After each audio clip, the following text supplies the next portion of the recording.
A millionaire took a homeless woman to his ex-fiancée's dinner. She was judged by the guests, ignored by the luxury. But by the end of the night, she had won his heart. Hello, viewer. Thanks for joining us. Leave a like and share your thoughts in the comments, along with the city you're watching from. Now let's continue with the story. Nora Wilson hunched her shoulders against the bite of the wind, wishing she could disappear into the shadows lining the busy street.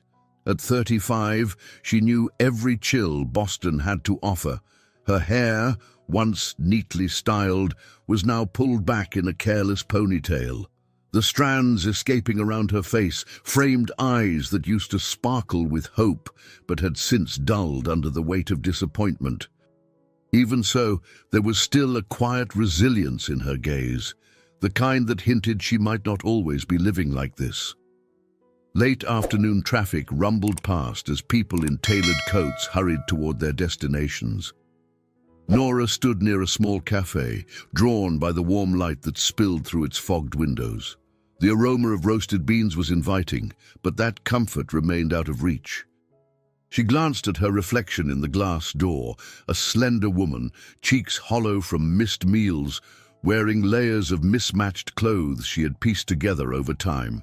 Inside, business people discussed upcoming meetings over steaming cups of coffee, absorbed in their own world. Nora pressed her lips together, remembering a time when she, too, had somewhere to be.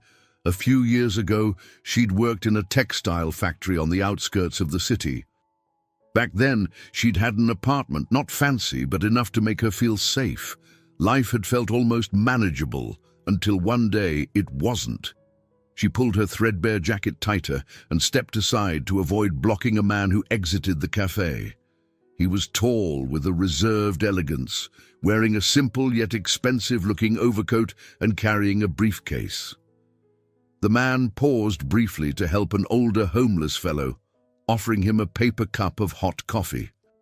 Nora watched with guarded interest, her heart softening despite her ingrained distrust of strangers. "Here," the man said gently to the older homeless man. "It's cold tonight. Take care of yourself." Nora caught his eye for just a second. Something in his expression held genuine compassion. She wanted to look away. Her instinct was always to avoid prolonged contact, yet she found herself unable to break the gaze. A brief flicker of curiosity passed between them. He gave a small nod, then turned to walk down the sidewalk. Nora's breath hung in the frosty air. She knew all too well that some people like to help just to feel good about themselves, never truly seeing those they assisted. But this man's eyes suggested something else. As he disappeared into the sea of pedestrians, she caught herself wondering who he was. Moments later, a gust of wind reminded her of how unprotected she felt. Determined to find a corner out of the cold, she circled the block. On another street, she spotted the same man again. He was stepping out of a sleek black sedan, adjusting his coat and checking his phone. Seeing him twice in such a short span was unusual. That same flicker of curiosity nagged at her. Why did it feel like he'd noticed her too? With little else to do but survive each day, Nora had erected walls around her heart. Leaning against the bricks of a nearby building, she looked on as the man entered a tall office tower. A moment of longing flickered through her, envy of that warm lobby, the doorman greeting him politely, the simple dignity of being welcomed somewhere. That evening, as the city lights began to shimmer, Nora sought refuge near a vent blowing hot air onto the sidewalk.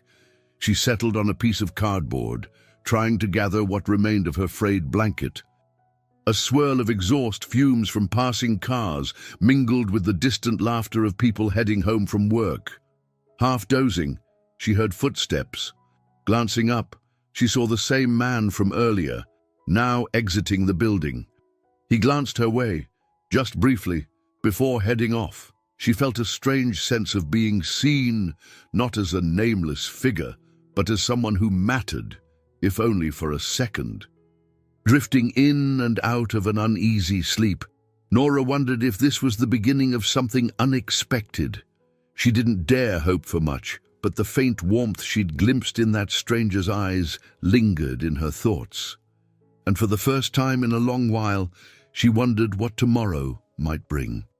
Nora woke the next morning, stiff and aching from the unyielding concrete beneath her. She gathered her few possessions, a battered backpack and her worn-out jacket, and began her day the same way she had for months, searching for a place to wash up discreetly.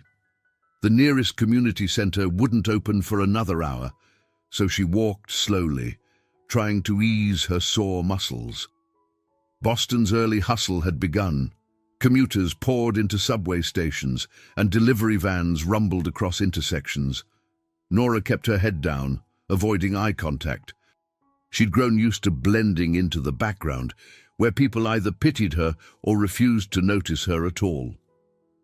She rounded the corner of a busy avenue and was surprised to see the tall stranger from before emerging from a small restaurant. He was dressed in a business suit that looked tailored to fit his lean frame, and he carried himself with a calm confidence. Her first instinct was to turn around. Why risk any interaction? But his eyes settled on her, and to her astonishment, he approached.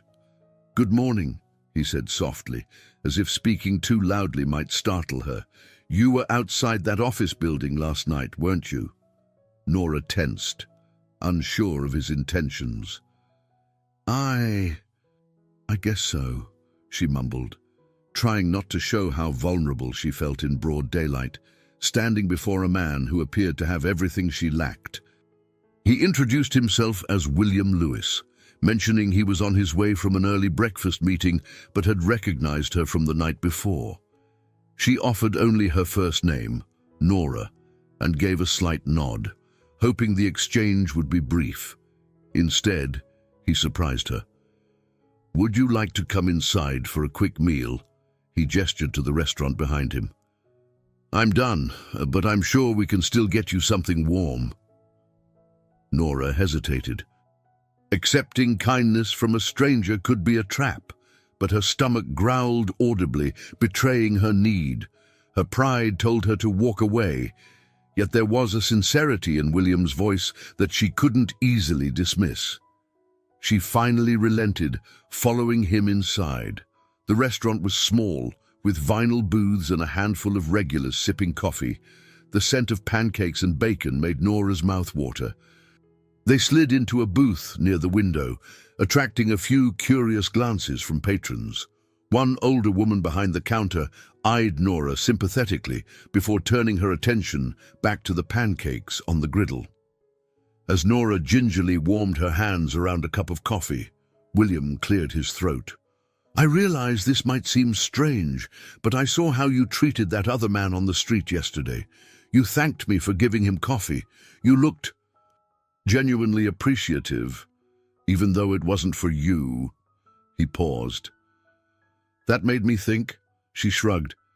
"I've been where he is. Well, I still am, in a sense. I know how rare kindness can be." William nodded. He didn't patronize her with empty platitudes, which made Nora relax a little. "I'm actually leaving town tomorrow for a family engagement," he explained. "It's a complicated situation with my ex-fiancée. She's having a formal dinner to celebrate her new engagement, and I'm expected to attend. Everyone wants me to show up appropriately, if you catch my meaning. But to be honest, I'd rather go with someone who understands genuine compassion, not social pretense." Nora blinked, uncertain she'd heard correctly. "Are you asking me to go with you?" "It might sound crazy," William admitted with a half-smile, "but yes, I'd like someone real by my side." "I don't expect you to decide now. Just think about it." A server appeared, setting a plate of scrambled eggs and toast in front of Nora. She eyed the food hungrily, torn between disbelief and wariness. Why would this wealthy man invite someone like her to such an event? It felt like stepping into a world that wasn't hers, and that terrified her. Yet, as she sipped the hot coffee, she realized she hadn't felt this human in ages. Someone was looking at her as a person, not a charity case, and that alone made her heart flutter with a strange, cautious hope. Nora perched on the edge of an old wooden crate under a deserted awning, cradling her backpack on her lap. Her thoughts were a chaotic swirl of questions. Who is William Lewis, really? Why would a man like him want her at a sophisticated dinner? She couldn't see any angle that made sense. People didn't just pluck strangers off the street for formal events, especially events tied to a past relationship. She felt her heart pound in her chest as she tried to push the memory of his invitation aside. The more she thought about it, the more unsettled she became. Memories of her life before homelessness drifted in, each one laced with regret. She recalled clocking in at the textile factory, sorting through piles of fabric, the hum of the machines forming a steady drone in the background. It was monotonous work, but she had clung to it for survival and routine. When the factory downsized, she was among the first laid off. A few missed rent payments later, she found herself evicted, her belongings crammed into a single suitcase.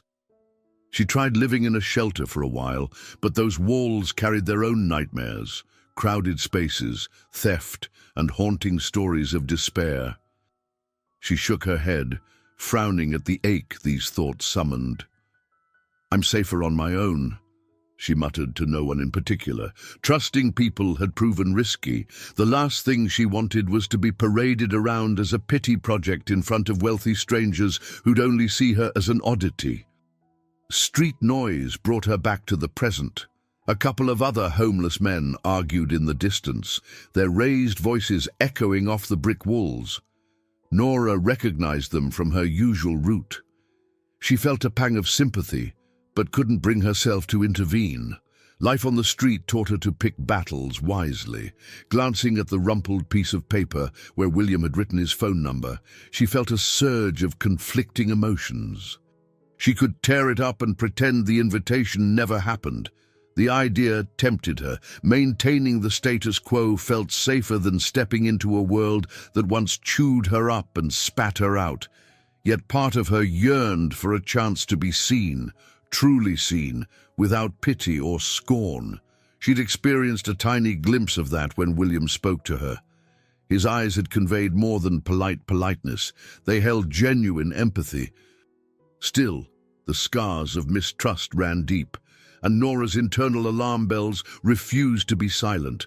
A cold gust of wind ruffled her hair, reminding her that nightfall wasn't far off. She clutched her backpack closer. "This is crazy," she whispered. "A dinner with some millionaire. It doesn't even sound real." But she remembered the older homeless man, the one who had received coffee from William's hand. Nora had seen sincerity in William's simple act of kindness. That memory made her hesitant to dismiss the invitation outright. Her stomach churned as a wave of self-doubt washed over her. She hated feeling so torn. With a heavy sigh, she slid the scrap of paper into her pocket, telling herself she would make a decision by morning. For now, she needed rest, a few hours of uneasy sleep, perhaps behind the boarded-up storefront she frequented. Her last job, her last apartment, and her last shred of normalcy had disappeared so quickly.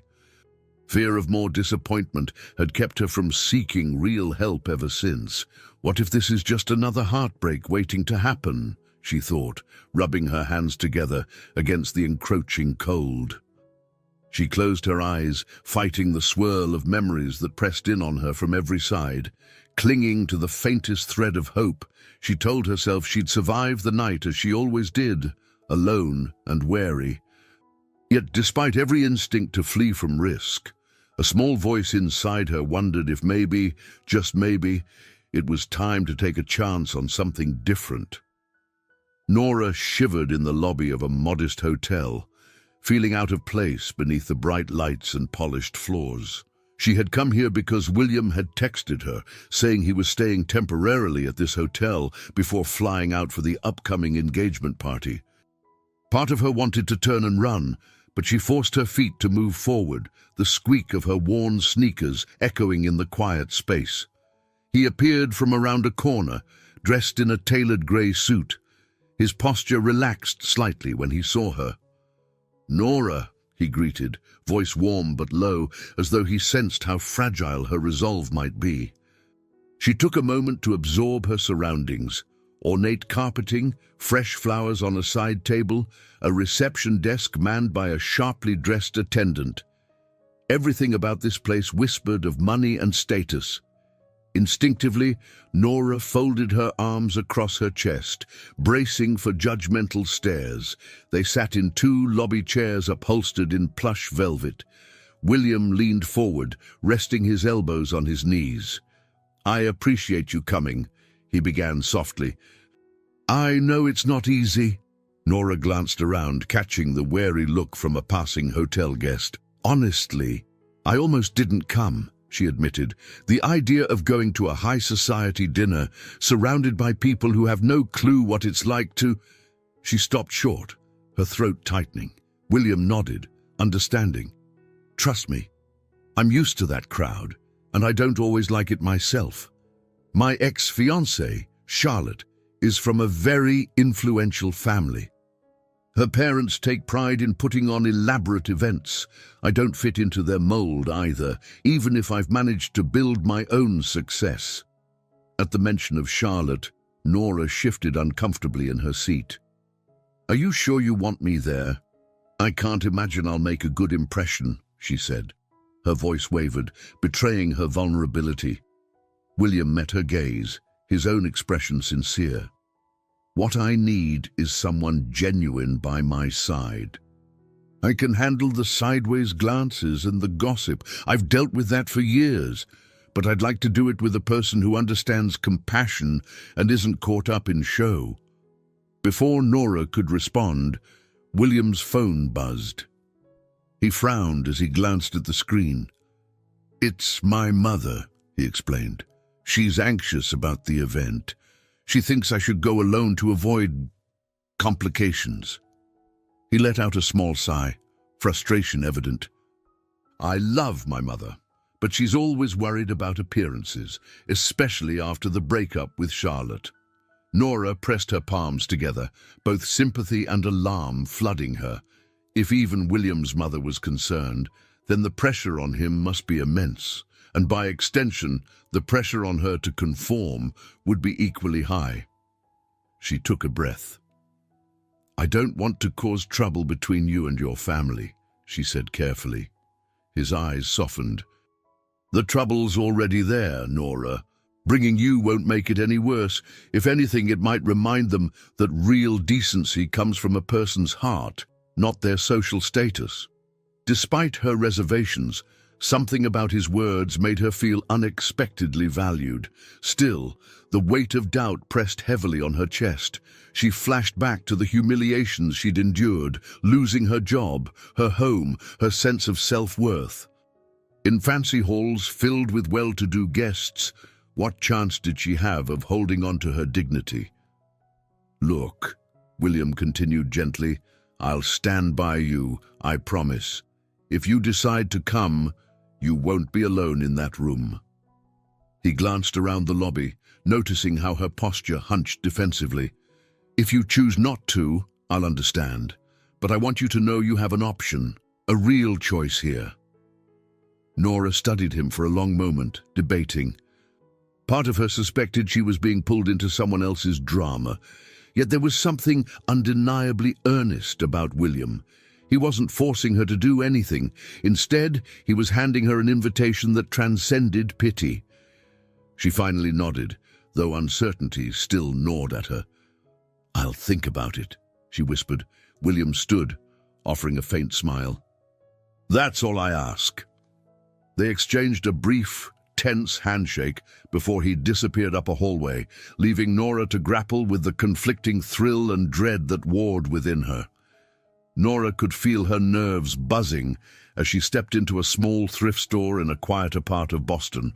The shop was dimly lit, its aisles crowded with second-hand clothing. She brushed a strand of brown hair from her eyes and inhaled deeply. She'd come here with a single purpose, to find something presentable, although she wasn't quite certain what qualified as that. She'd never been one for fashion, even before she lost her home. Practical was her style, whatever lasted long and kept her warm on cold nights. But now, with William's invitation looming over her like a storm cloud, she realized she might need something slightly more polished, if only to avoid turning heads for the wrong reasons. A middle-aged clerk with kind eyes approached, wearing an oversized floral apron. "Need help finding something, hun?" she asked gently. Nora tried to force a polite smile. "I'm looking for a simple dress," she replied, her voice quieter than usual. "Something nice but not flashy." The clerk nodded sagely. "Got a few racks in the back that might suit your taste." "Work event." Nora hesitated. "Something like that," she said, not ready to share the real story. She followed the woman to the rear of the store, where garments hung in a variety of colors and fabrics. Her gaze skimmed over them, unsure if any would feel right. After a few minutes, she pulled out a modest navy blue dress with 3/4 sleeves. It was plain but well-tailored, and the material didn't scream evening gown. The clerk stepped closer, eyeing the piece with approval. "That's lovely," she said. "Want to try it on?"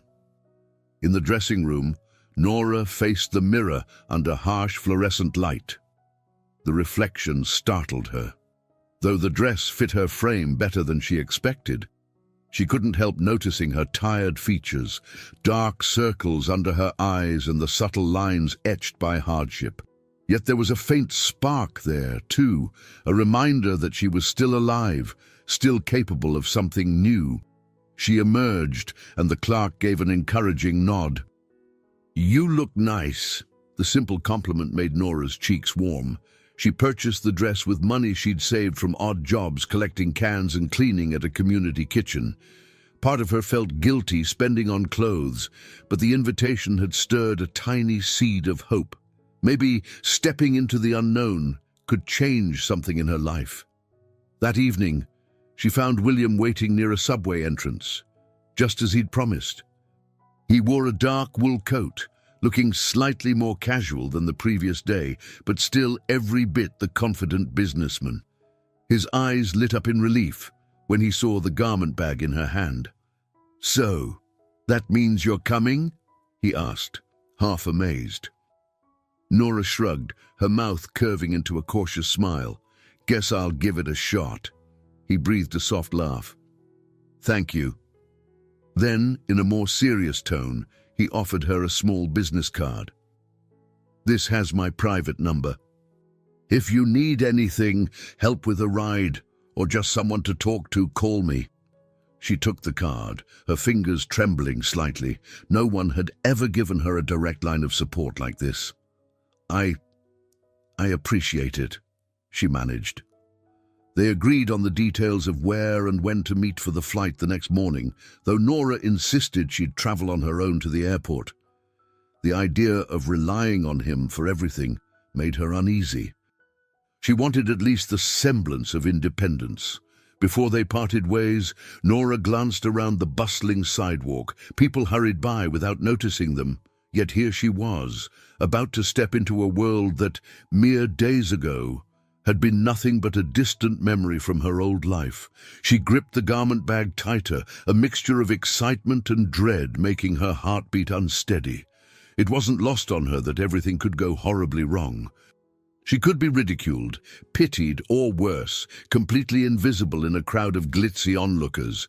But at least she'd be facing that possibility on her own terms. As she turned to leave, William gently placed a hand on her shoulder, then quickly withdrew it, as though worried he was overstepping. She met his gaze and gave a small nod. In that silent exchange, they both understood. They were bound by a shared curiosity about what lay ahead. And for the first time in a long while, Nora felt that taking one cautious step into the unknown might be better than standing still in the same old place. Nora sat quietly on a sturdy wooden bench in a local community center, the scent of vegetable soup drifting through the air. Tall windows let in the late morning sunlight, revealing neat rows of folding tables set up for anyone needing a warm meal. She had come here many times before, mostly to eat in silence or to escape the biting cold outside. Today, however, she felt a new kind of anticipation coursing through her. She wasn't just here for a meal, she was seeking solace in conversation. Harriet Johnson, a soft-spoken volunteer of 72, bustled around a stainless steel pot, ladling soup into paper bowls. Her snow-white hair was tucked beneath a floral scarf, and her hands moved with a steady grace that suggested years of this kind of service. Nora admired Harriet's calm presence. Whenever Nora saw her, Harriet seemed to radiate warmth, asking each visitor about their day with genuine interest. Once Harriet finished serving, she approached Nora with a gentle smile. "How are you holding up today, dear?" Her voice was low, meant only for Nora's ears. Nora hesitated, glancing at her half-empty bowl. I've been better, but something strange happened recently." She tried to speak lightly, but the seriousness in her voice gave her away. Harriet's brows knitted with concern, and she gestured for Nora to follow her to a quieter corner near a table stacked with clean napkins. Taking a seat across from Harriet, Nora began to explain meeting William, his odd but sincere invitation, and her own confusion about whether to trust this opportunity. She briefly touched on her past, losing her job at the textile factory, sleeping in shelters until she couldn't bear the conditions anymore, and finally finding some semblance of routine on the streets. Harriet listened without interrupting, her weathered hands clasped on the table. Only once Nora fell silent did the older woman speak. "Life has a way of offering us second chances when we least expect them," Harriet said, her tone thoughtful. "I've seen so many souls come through these doors. Some carry bitterness, others carry heartbreak. But the ones who truly manage to find their way back are those who take a leap of faith, even if they're scared." Nora wrapped her arms around herself, fighting the urge to argue that trusting someone rich and well-connected felt dangerous. "But what if this is just another setup for disappointment?" she asked. "I don't even know how to act around wealthy people, and his ex-fiancée. I can only imagine what I might face there." Harriet reached over and patted Nora's hand. "Listen, my dear, the truth has a power of its own. No matter how fancy the surroundings, no matter how judgmental the crowd, being honest and genuine can sometimes do more good than all the polished manners in the world. If this William respects you for who you are and not for how you look or what you own, then you've already got a foundation more solid than most couples out there." Those words lodged themselves in Nora's heart. She knew Harriet spoke from her own share of hardships. Rumor was that Harriet had lost her husband decades ago and found purpose helping others survive unimaginable loss. That kind of experience wasn't easily faked. They sat together for a moment, letting the hum of the center's activity swirl around them, people chatting, bowls clinking, volunteers moving in sync. Finally, Harriet offered Nora a small folded flyer. "We're doing a charity drive next month to help those in need of job support and housing referrals. If you find yourself uncertain about your next steps, come by. We're here for more than just soup." Nora smiled, her eyes moist with gratitude. "You've helped me more than you know," she said softly. She rose to leave, tucking the flyer into her pocket. Harriet stood as well, her expression serene. "Remember, child, be who you are, unapologetically. The world has enough people wearing masks. Your honesty might just be what they need to see." With those words echoing in her mind, Nora stepped out into the chilly sunlight. The sense of foreboding about William's invitation still lingered, but Harriet's encouragement had sparked something in her heart. The faint yet firm conviction that maybe, with courage and honesty, she could walk into this unfamiliar world and remain true to herself. Nora stood at the intersection of two busy Boston streets, her breath fogging in the crisp afternoon air. It was the last place she expected to feel sentimental, but the ache of nostalgia pressed down on her as she took in the familiar graffiti on the walls, the rows of trash bins, and a battered dumpster she'd slept behind more times than she cared to remember. She'd come here to say a quiet goodbye, uncertain what that meant in practical terms, but convinced she needed to acknowledge this chapter of her life before moving forward. Across the alley, a man named Henry, a scruffy, wiry figure of about 40, spotted her and ambled over. He had been a companion of sorts, at least whenever they crossed paths. They'd shared stories and rationed small acts of kindness, like splitting a sandwich on rare, lucky days. "Hey," Henry said, trying to hide the surprise in his eyes. "Thought you were off for a job or something. Haven't seen you around much." Nora fidgeted, her hands shoved deep into the pockets of her jacket. "Yeah, I've been figuring things out," she replied, feeling the tug of old loyalties mixed with the pang of new possibilities. She braced herself, knowing how some friends on the street could react to a perceived betrayal if one tried to leave. Henry frowned, a line appearing between his eyebrows. "You look different," he commented. "Got a certain spark to you. Are you moving on from this?" He gestured vaguely to the alley as though it represented all of homelessness. She exhaled heavily. "I'm trying. There's this chance. Someone who wants to help me in a way that might actually lead somewhere better." A guarded expression passed over Henry's face. "Well, must be nice to have that option," he said with a bitter edge. They had known each other long enough that Nora recognized his default reaction, cynicism. Still, her heart ached to see the wariness in his gaze. She tried to keep her voice gentle.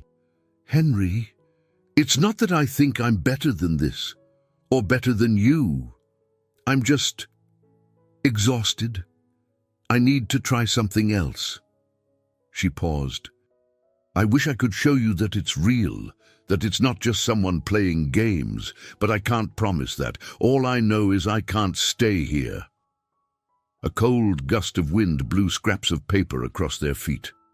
Henry scuffed his worn shoes against the pavement, then nodded slowly. "I get it.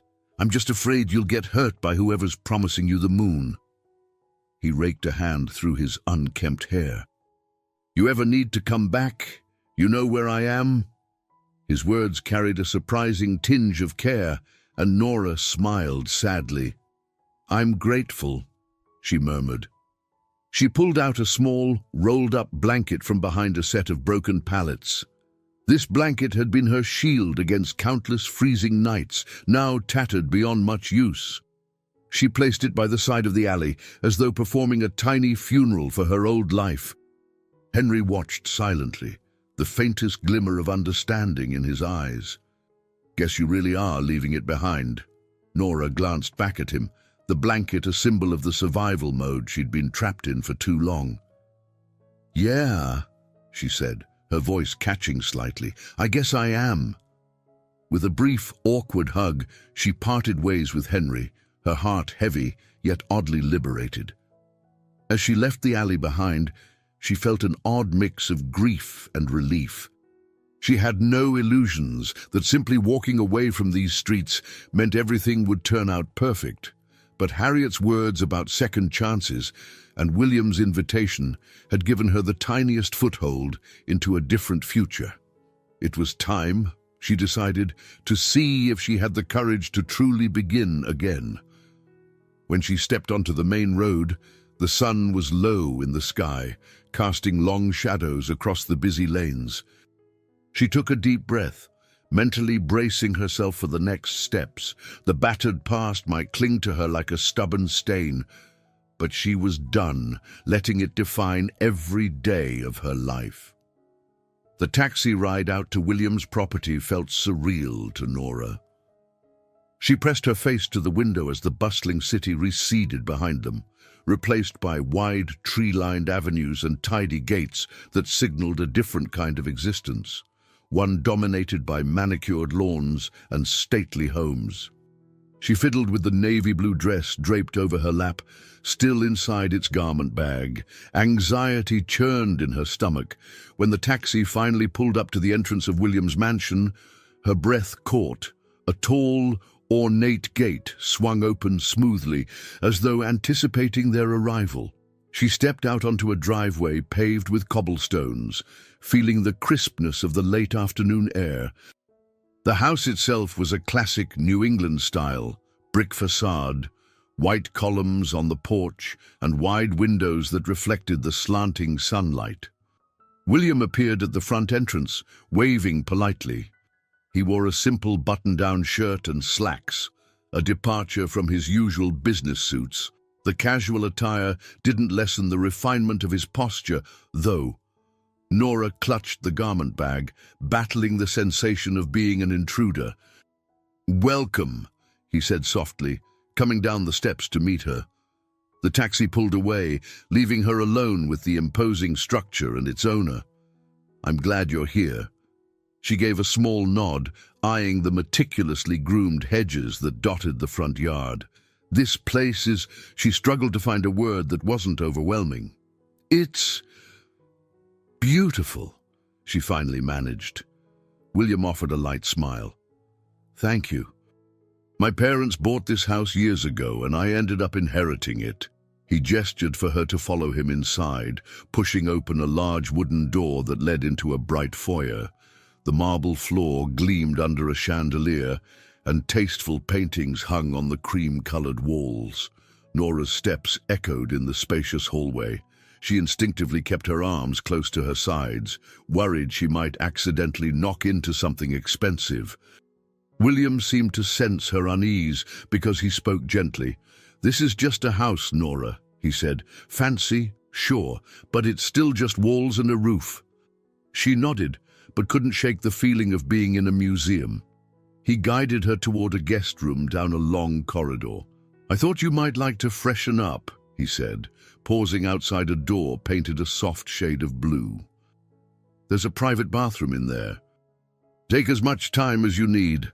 Nora peeked into the room, spotting a neat bed with crisp white linens and a bedside table holding a small vase of flowers.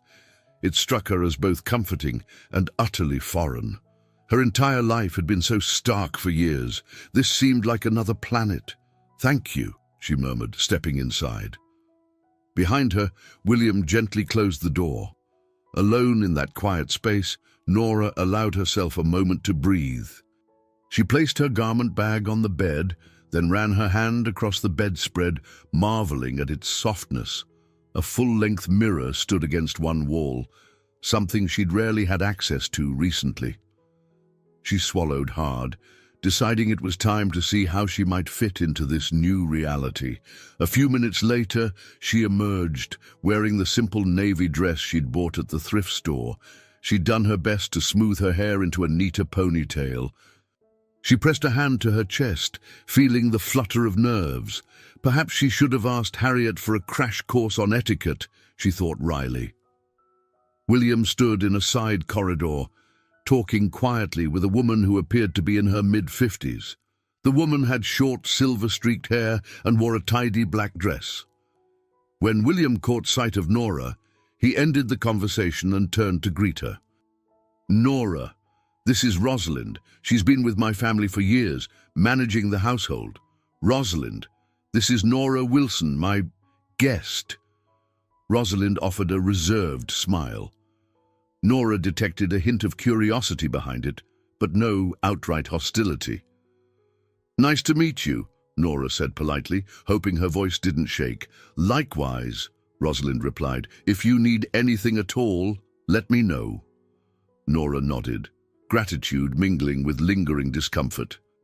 This was William's world: polished floors, discreet staff, and an unspoken set of rules she had yet to learn. She just hoped that underneath all the gloss, kindness still thrived. Late in the evening, Nora found herself on the back veranda of William's mansion, gazing at an expansive lawn that stretched toward a line of tall trees. The night air was crisp, the sky scattered with stars. Tiny garden lights outlined walking paths, and she could see the faint silhouette of a gazebo beyond the hedge. She heard footsteps behind her. Turning, she saw William carrying 2 steaming mugs. "Hot tea," he said, handing one to her. "Chamomile, if that's okay." She nodded gratefully, wrapping her hands around the warm ceramic. "Thanks." For a few moments, they sipped in companionable silence, the quiet hum of nighttime creatures surrounding them. Eventually, William spoke, his tone thoughtful. "I know this is all a lot. I appreciate you being here, even if it's just for a short time before the engagement dinner. I imagine you have plenty of reasons to doubt all this." Nora exhaled, watching the swirl of steam escape from her mug. "I do," she admitted softly. "But I also see you're genuine about not wanting someone just to parade around. That helps." She took another sip, choosing her words carefully. "I'm still not sure why you picked me." William leaned against the veranda railing. "Because you were the first person who looked me in the eye without judgment or pretense. I've met so many people who only care about how much money I have, or what I can offer them.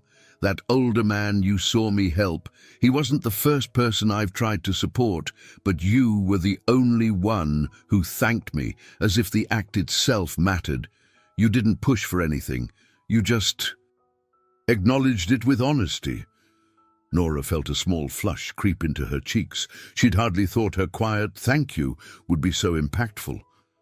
"I guess," she murmured, "when you've gone without, you learn to appreciate the little things." They stood in silence for a bit, comfortable enough not to force conversation. The hush of the night felt soothing compared to the anxieties swirling inside Nora's mind.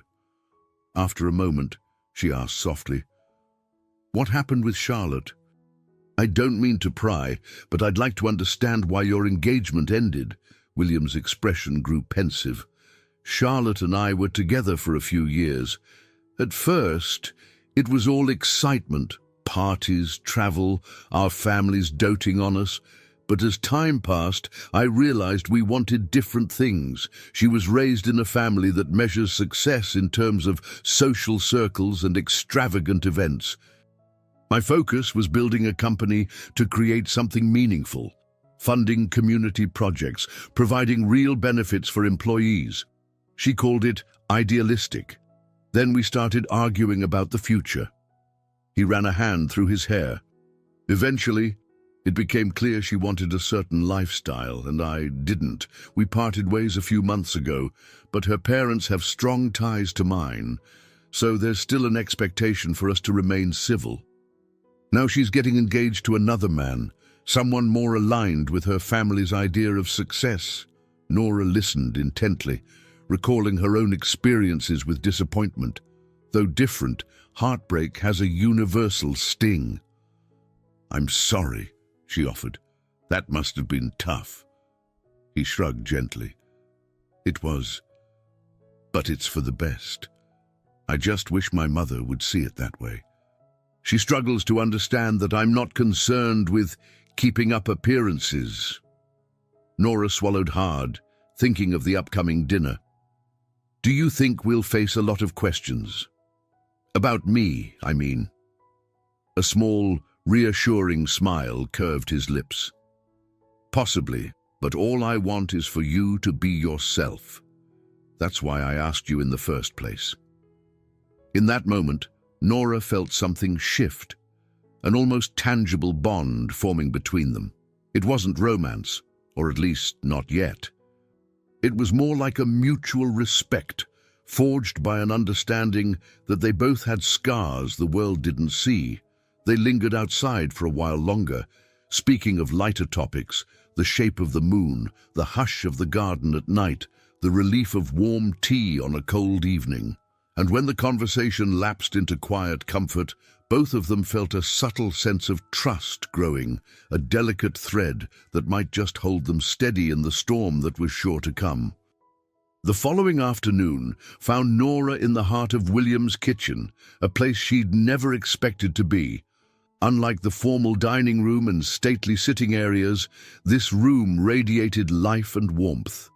Pots simmered on the stove, giving off mouth-watering aromas, and the wide countertops were cluttered with chopping boards and bowls of fresh ingredients.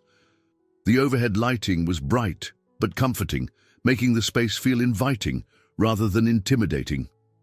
William had left for a few hours to handle business matters. In his absence, the chef, a lively woman named Grace Mitchell, had insisted on Nora joining her for a casual lunch. Grace was in her early 50s, with a cheerful face and a quick wit. She was also a proud Boston native, with an easy laugh that resonated through the kitchen. Across from Grace stood Tony Ramirez, William's security chief. Tall and broad-shouldered, he contrasted sharply with Grace's petite frame, yet they seemed to share a relaxed camaraderie that put Nora at ease. "Sit down, hun," Grace urged, gesturing to a small table tucked beside a window overlooking the backyard. "We don't stand on ceremony here when it's just us. Tony, grab some plates." Tony obliged, opening a cabinet with practiced familiarity. "Sure thing, boss," he teased, handing plates to Grace with a grin. Turning to Nora, he nodded politely. "I hear you've made quite an impression on William." Nora felt her cheeks warm. "I'm not sure about that," she said softly, not wanting to overstep.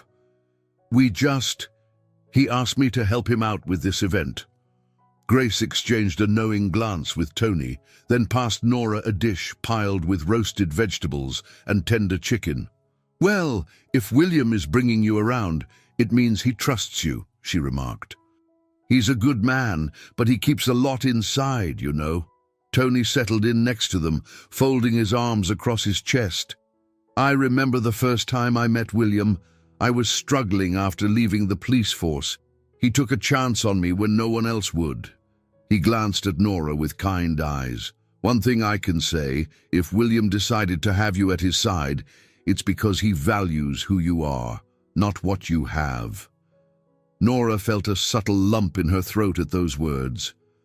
She tried to smile, hoping it showed at least a hint of the gratitude she felt.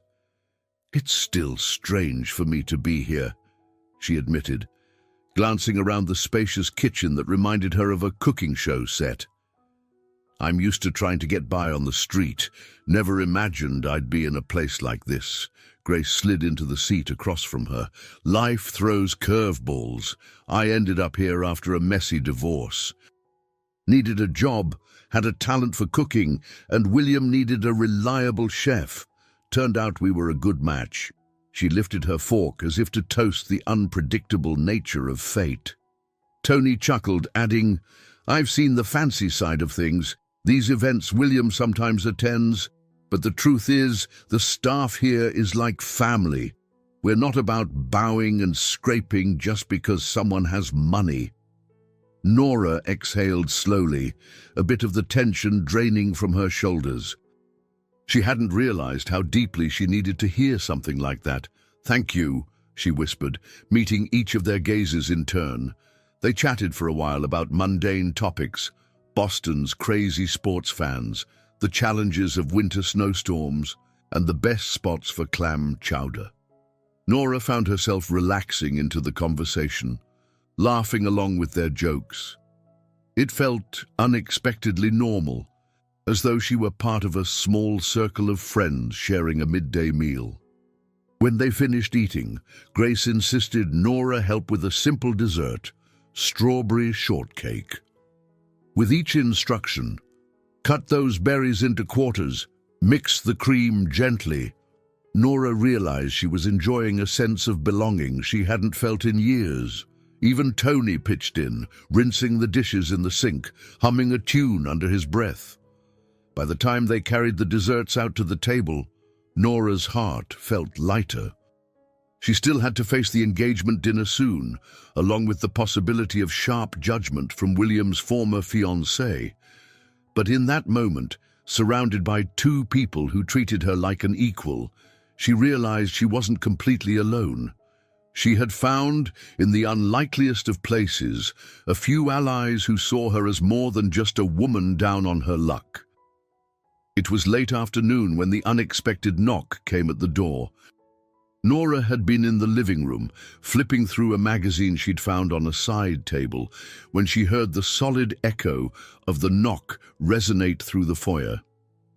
She looked up to see William striding purposefully toward the entrance. A jolt of unease crackled through her. Whoever was visiting carried a certain intensity in their arrival. Murmuring voices drifted from the front door, and Nora set the magazine aside, standing with cautious curiosity. In just a moment, William returned, tension evident in his posture. Behind him stepped a woman whose poise and polished attire gave her an immediate air of authority. Her honey-blonde hair was immaculately styled, framing a striking face. Even from across the room, Nora could sense the woman's crisp confidence, like someone well accustomed to commanding a space. "Charlotte," William said, his voice calm but edged with a hint of strain. "I wasn't expecting you." Charlotte Smith flicked her gaze across the living room until it landed on Nora. A fleeting, cool smile curved her lips. "Clearly," she replied, "but I needed to finalize some details for the dinner. My mother is insisting on certain protocols." The air bristled with unspoken tension. Nora took a slow breath, feeling her stomach twist. This must be the ex-fiancé, the one orchestrating the very event Nora was supposed to attend as William's guest. She stepped forward, reminding herself to keep her composure. "Hi," Nora said quietly, mustering a polite nod. Charlotte assessed her with practiced ease, from her moderately priced shoes to the simple sweater she wore, then offered a faint, dismissive smile. "Hello," she said, leaving the greeting at that. There was no handshake, no gracious small talk. Instead, Charlotte turned to William. "We're finalizing the guest list. My parents expect you to sit near us so we can present a united front." She paused, glancing again at Nora. "We've heard rumors you were bringing someone. That's quite a surprise." William slid his hands into his pockets, tension lining his jaw.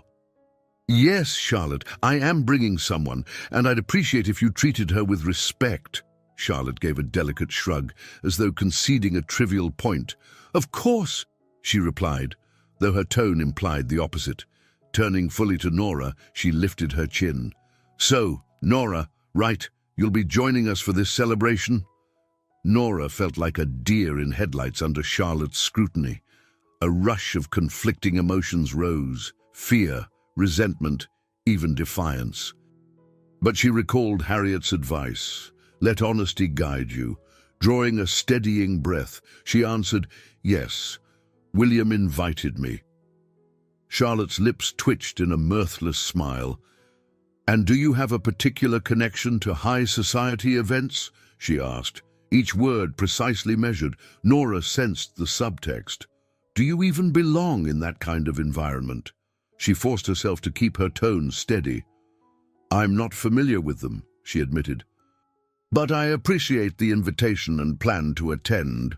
William stepped closer, as though ready to intervene if needed, but Charlotte waved a perfectly manicured hand in the air. "Don't worry, William. This is your choice. I'm simply curious." Nora looked into Charlotte's eyes, noticing the glint of steel beneath the polished surface. It was the look of someone who believed the world revolved around privilege and status. She could sense Charlotte's disapproval like a cold wind blowing across a warm room. Making a show of adjusting the handbag on her shoulder, Charlotte turned back to William. "I'll have the final schedule emailed to you. I do hope this doesn't become awkward." Her gaze swept over Nora once more, a silent statement that said everything. With that, Charlotte pivoted on her heel and walked out, her heels clicking against the marble floor. William followed to see her out, leaving Nora briefly alone in the living room, her heart pounding. That had been a taste of the judgment she was likely to face at the dinner, and it was only the beginning. When William returned, his expression was guarded. "I'm sorry," he said softly, crossing the distance between them. She should never have shown up unannounced like that. Nora shook her head, trying to steady her nerves. "I guess it's good I got a preview," she murmured. "Now I know exactly what I'm walking into." Despite the lingering tension, a kernel of resolve formed inside her. She'd come this far, and she wouldn't back down now. If Charlotte and her circle wanted to see her as an outsider, so be it. With each hour passing, she grew more determined to show the truth of who she was, someone who might be damaged, but not easily broken. Nora entered the grand ballroom with William's arm lightly guiding her. Despite the glimmering chandeliers, the sea of well-dressed guests, and the crisp scent of floral centerpieces, she felt like an outsider at every turn. The venue was a luxurious hotel in downtown Boston, marble floors, gilded molding, a red carpet leading to ornate double doors. It was the kind of place she'd only ever glimpsed from the sidewalk before. William wore a tailored black suit, blending in seamlessly with the elegant crowd, yet the tension in his shoulders betrayed his own unease. Glancing around, Nora could see women in flowing gowns and men with polished cufflinks, all chatting in clusters. Waiters moved gracefully, balancing trays of champagne flutes. Soft, classical music threaded through the air, adding to the formal atmosphere. They drew nearer to the center of the ballroom, where a large banner proclaimed, "Congratulations, Charlotte and Robert." Nora recognized Charlotte almost immediately. Her excruciatingly perfect hair and posture stood out in the crowd like a spotlight. Tonight, Charlotte wore a sleek, cream-colored dress that captured every glint of the chandelier's light. At her side was a tall man in a sharp tuxedo, presumably Robert. They were encircled by guests offering compliments, phone cameras snapping quick photos. William leaned in to whisper, "Don't worry, I'll stay with you." His eyes reflected determination, but there was a flicker of guilt, as though he felt responsible for bringing her into this intimidating scene. Nora attempted a reassuring nod. They walked slowly among the tables, which were draped in shimmering linens and set with ornate silverware. As they passed by, conversations seemed to pause for half a second. Curious gazes followed them, and faint murmurs trailed in their wake. She recognized a few of Charlotte's friends from pictures she'd seen on social media earlier that day, trying to prepare herself. Their faces were as polished as porcelain, yet some offered cold, darting looks when they saw who William had chosen to accompany him. A man in a stylish dinner jacket approached with forced enthusiasm. "William!" "Glad you made it," he said, giving William a brief, stiff embrace. Then he turned to Nora, his puzzled smile never reaching his eyes. "And you are—" William introduced her by name, a subtle protective edge in his tone. But the man's expression faltered momentarily, as though he'd just been given surprising news. He managed to nod politely, then drifted off into the crowd, likely to whisper about the mystery woman on Lewis's arm. Despite her best efforts, Nora felt her pulse racing. She took in the glittering jewelry around her, the flawless hairstyles, the sense of entitlement that lingered in the air. Everything felt so far from the life she'd led, sleeping in doorways, scrounging for a few dollars.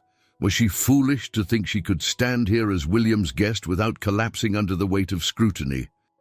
They found a corner near the large ice sculpture carved into the shape of two intertwined rings.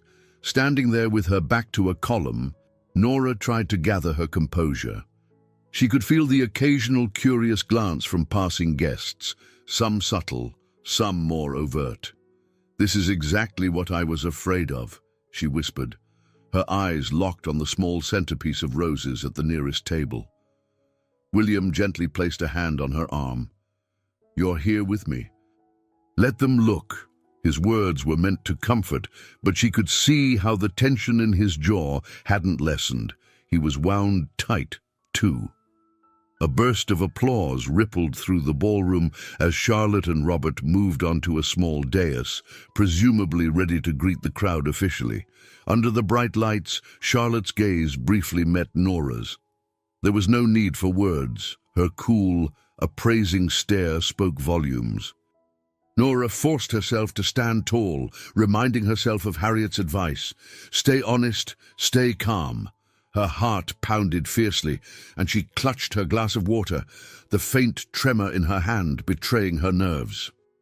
Somewhere in this glittering spectacle, she would have to prove, to Charlotte, to these guests, and most of all to herself, that she deserved to be seen for more than the label of a homeless outsider. As the evening unfolded, the crowd formed shifting circles of chatter and mild laughter. Servers glided between guests, refilling drinks and offering hors d'oeuvres. Meanwhile, Nora found it increasingly difficult to dodge the probing questions from strangers curious about her background. It started innocently enough. A woman named Veronica, in a sequined burgundy gown, offered a greeting so sugary it bordered on condescending. "Nora, is it?" she asked, her eyes lingering on Nora's simple navy dress. "I'm Veronica, an old friend of Charlotte's." Her voice dripped with polite interest. "How do you know William?" Nora swallowed, sensing the unspoken challenge in the question. "We met recently," she replied, keeping her words measured. Veronica tilted her head. "Ah, recently, and you must be from the city, correct?" There was a slight emphasis on "from the city" that made Nora want to roll her eyes, but she resisted. Before Nora could answer, William stepped in, placing a steadying hand on Nora's shoulder. "Yes, Veronica, Nora and I have been getting to know each other. She's an incredible person." Veronica flashed a half smile. "Of course," she said, then drifted off to join another group, the click of her heels echoing on the marble floor.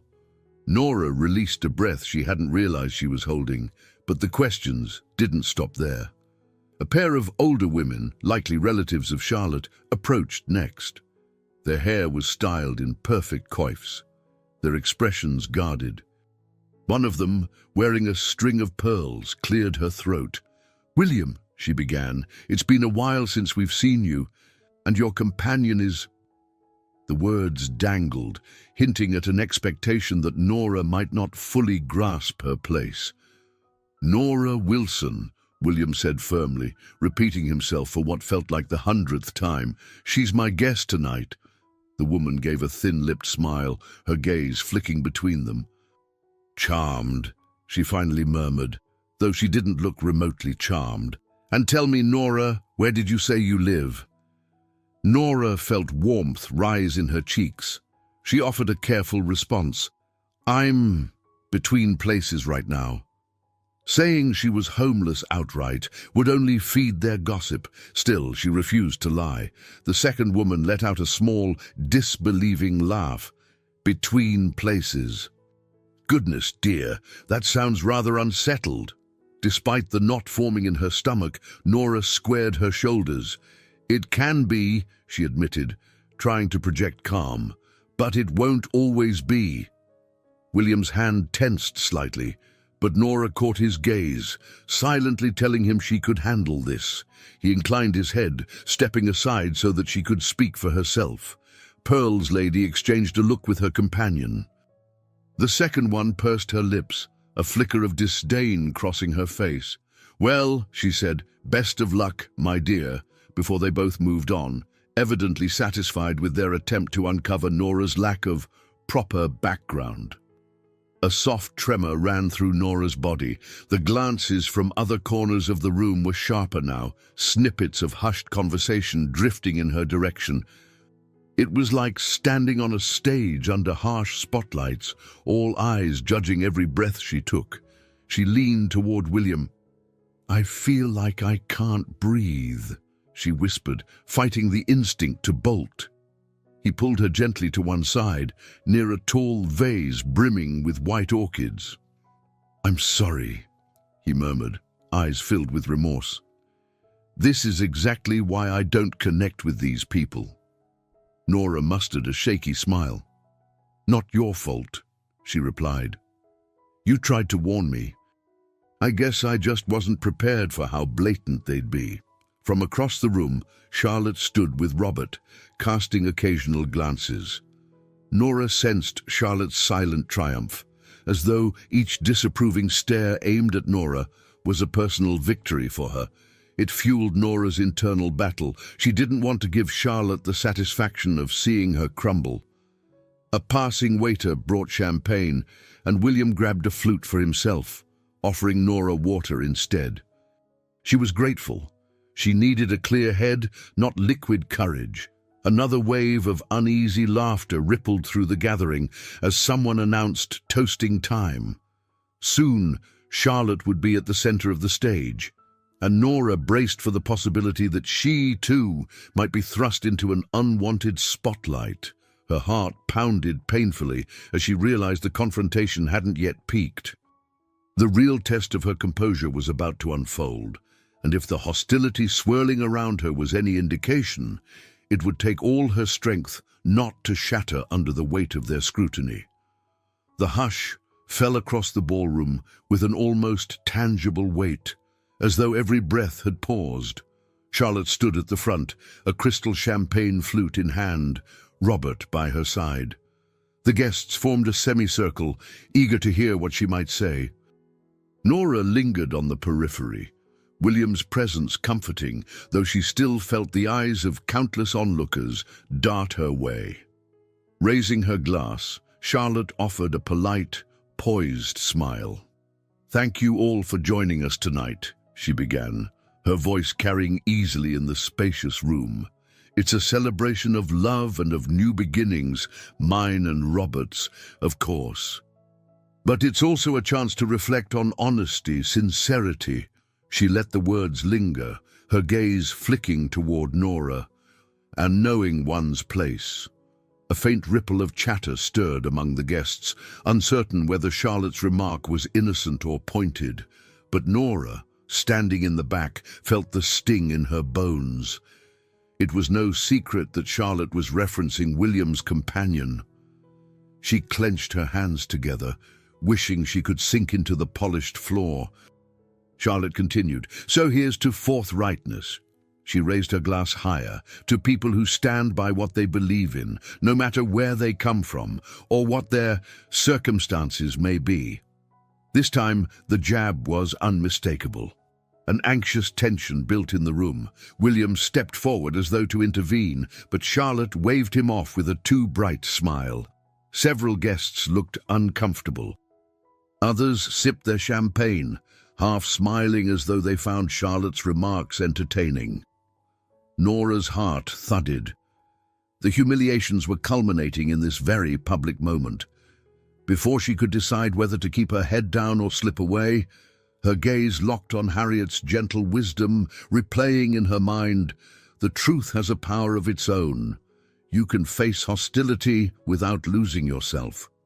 She drew a breath, stepping forward. Her voice emerged clearer than she expected. "Pardon me," Nora said, addressing Charlotte's circle. Conversation stilled, eyes turned, and the grand hush returned to the room. "I'd like to say something, if that's all right." William looked surprised but nodded firmly, silently offering his support. Charlotte arched one eyebrow, clearly not expecting Nora to speak. "By all means," she said in a clipped tone. Nora cleared her throat. "I know I'm not what many of you expected to see tonight, and I know some of you are curious, or even disturbed, by the fact that I don't have the kind of background you might prefer."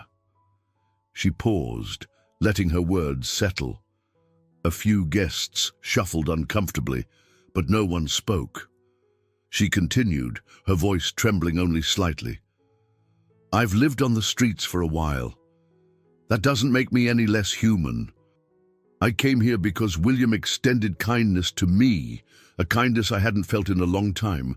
I realized that no matter where someone sleeps at night or how much money they have, we're all capable of dignity, empathy, and respect."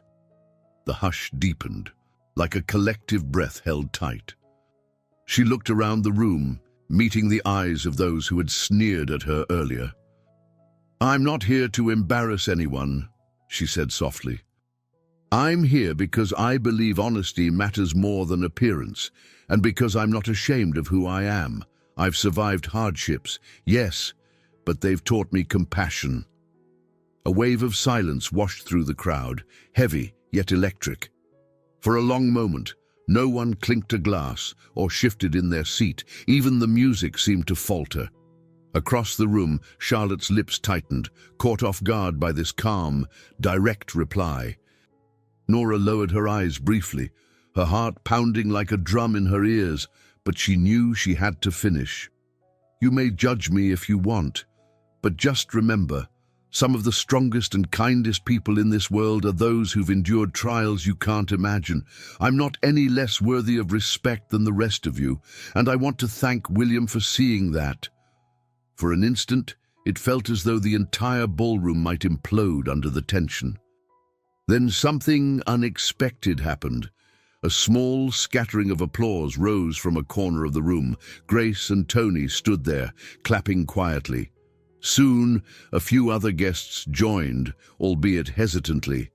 The awkwardness was palpable, but the impact was undeniable. Nora's cheeks flushed. She'd never meant to make a grandstand speech, but faced with open hostility, her convictions had poured out. The hush that followed was louder than any applause. In that silence, the truth of her words rang more loudly than Charlotte's refined jabs ever could. As the applause died, the tension in the room became almost overwhelming. A few of Charlotte's closest allies threw uneasy looks at one another. William, still standing near the center, extended his arm toward Nora, as if to remind her that she wasn't alone. She gave him a trembling nod of gratitude, but couldn't shake the urge to bolt out of there before more judgmental eyes locked onto her. Charlotte, recovering from her initial shock, plastered on a brittle smile and raised her glass again. "Thank you, everyone, for your generosity of spirit tonight," she said, her voice taut. "Now, let's proceed with the celebration, shall we?" The classical music resumed at a lower volume, and waiters quietly wove through the crowd, offering fresh flutes of champagne. A ripple of whispers carried across the ballroom. Nora sensed it was only a matter of time before this place felt suffocating. Her lungs constricted with every passing moment. William leaned in to whisper. "Let's step outside for a minute," he suggested, gesturing toward a set of tall glass doors that led to a terrace. Nora nodded, grateful. They moved through the crowd, which seemed to part just enough to let them pass, as if none of the guests wanted to stand too close to the woman who had just shattered their polite charade. Cold evening air brushed Nora's cheeks when they slipped onto the ornate terrace. A string of lights sparkled overhead, contrasting against the dark sky. She crossed her arms against the chill, her heart still pounding from the confrontation. William placed a hand on her shoulder. "I'm sorry," he murmured. "I had no idea Charlotte would push it so far. But your words... Nora, that was..." He struggled to find the right phrase. She turned to face him, her eyes burning with a mix of fear and adrenaline. "I need to leave," she said, her voice trembling. "I feel like I can't breathe in there. Everyone is staring at me like I'm some sideshow attraction." He exhaled, torn between respecting her wish and wanting to stand his ground. "I understand," he replied softly, "but you didn't do anything wrong. You handled yourself with more grace than any of them did." Tears pricked at the corners of Nora's eyes. "That may be so, but I can't bear going back in there." She'd seen enough pitying or scornful glances to last a lifetime. William paused, running a hand through his neatly styled hair. "Nora, if you want to leave, I'll escort you out. But remember Harriet's advice. Your dignity isn't something they can truly take from you. You already showed them your strength. You could leave, or you could show them you won't be chased away." The thought gave her pause. She turned to look through the glass doors. Inside, the guests were regrouping, sipping drinks, and likely whispering about what had just happened. Her stomach twisted, Part of her yearned to slip away silently, never to face this sort of scrutiny again. Another part of her, however, the part that had found her voice moments earlier, refused to let them see her flee like a wounded animal. She inhaled a shaky breath. What if we just stay a bit longer? Enough to prove I'm not ashamed. She wanted to test her own resolve. William's gaze filled with admiration. I'd stand by you no matter what. If you want to walk in there and just have a glass of water while ignoring the gossip, I'm in. Nora's pulse still pounded, but her decision solidified. All right, she whispered. Let's go back in. They re-entered, weaving past a flustered-looking woman who almost spilled her champagne at the sight of them. Nora attempted to keep her shoulders straight, her chin lifted. Tony caught her eye from across the room, a supportive nod that heartened her more than he could possibly know. Grace stood beside him, eyebrows raised in approval. It felt surreal to remain in that lavish environment. Charlotte's well-heeled guests seemed torn between curiosity and discomfort, uncertain whether to resume conversation or to watch the spectacle. But Nora, standing in the glow of chandeliers and under the watchful eyes of Boston's elite, made a conscious choice. She would not run from them or from herself. The next minutes passed slowly, conversations swirling around her without full engagement. Yet with William by her side and a fragile new sense of resolve in her heart, she realized something fundamental. She could survive this moment. And if she could handle this crowd's disapproval, there might be nothing else in the world that could truly break her. An hour later, the formalities of the evening began to wind down. The band played softer music, and the chatter in the ballroom turned into smaller, more intimate clusters. Some guests had ventured to the hotel's adjoining lounge for a nightcap, while others lingered around Charlotte and Robert for last-minute congratulations. Through it all, Nora had stayed near William, exchanging only a few cautious words with the more curious onlookers. Finally, William inclined his head toward the exit, silently asking if she was ready to go. She gave a small nod, relieved. They said brief goodbyes to Tony and Grace, both of whom expressed quiet pride in Nora's composure, then slipped out into the grand foyer. The city night greeted them with a gust of cool wind as they stepped onto the sidewalk. The building's exterior lights illuminated the bustling streets, where late-night traffic crawled past and a few pedestrians lingered outside. Nora exhaled a trembling breath, her nerves still on edge from the ordeal. Without a word, William escorted her around the corner to where his car was parked. Just as they approached, Nora spotted a familiar figure hunched by the building's side wall. Henry. He looked out of place in his threadbare coat, hands thrust into his pockets to ward off the chill. An uneasy mix of surprise and guilt twisted in Nora's stomach. Henry's gaze flicked up, and he took a half-step forward. "Nora," he called, uncertain. I came looking for you, but they wouldn't let me inside. Then I saw you through a window." "Figured maybe I'd wait and see if you'd come out." Nora glanced anxiously at William, who nodded, giving her space to handle this. She let go of William's arm and moved closer to Henry.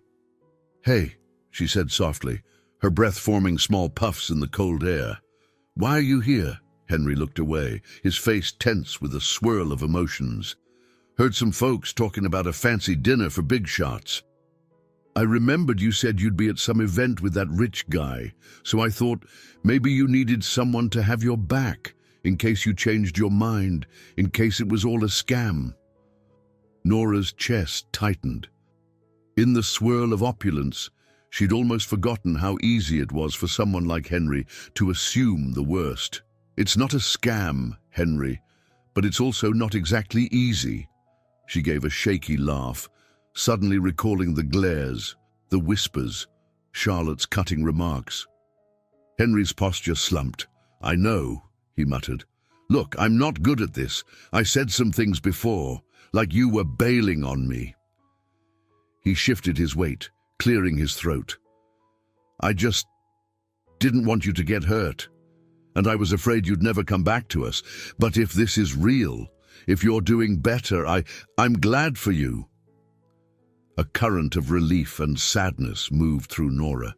She reached out to squeeze Henry's hand briefly. Thank you, she whispered. It means a lot. William stepped forward, offering Henry a polite nod. I can give you a ride somewhere if you'd like, he said.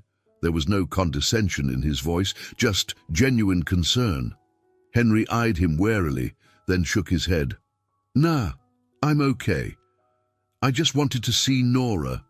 Make sure she was still Nora, you know?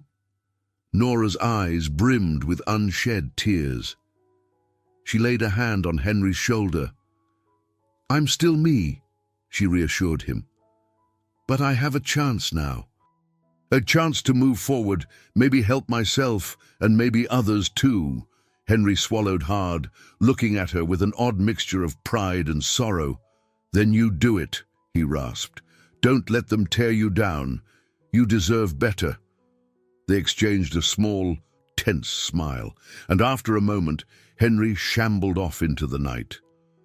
Nora stood there, momentarily conflicted, loyal to the friends she'd made in hardship, yet yearning for a life that didn't revolve around simple survival.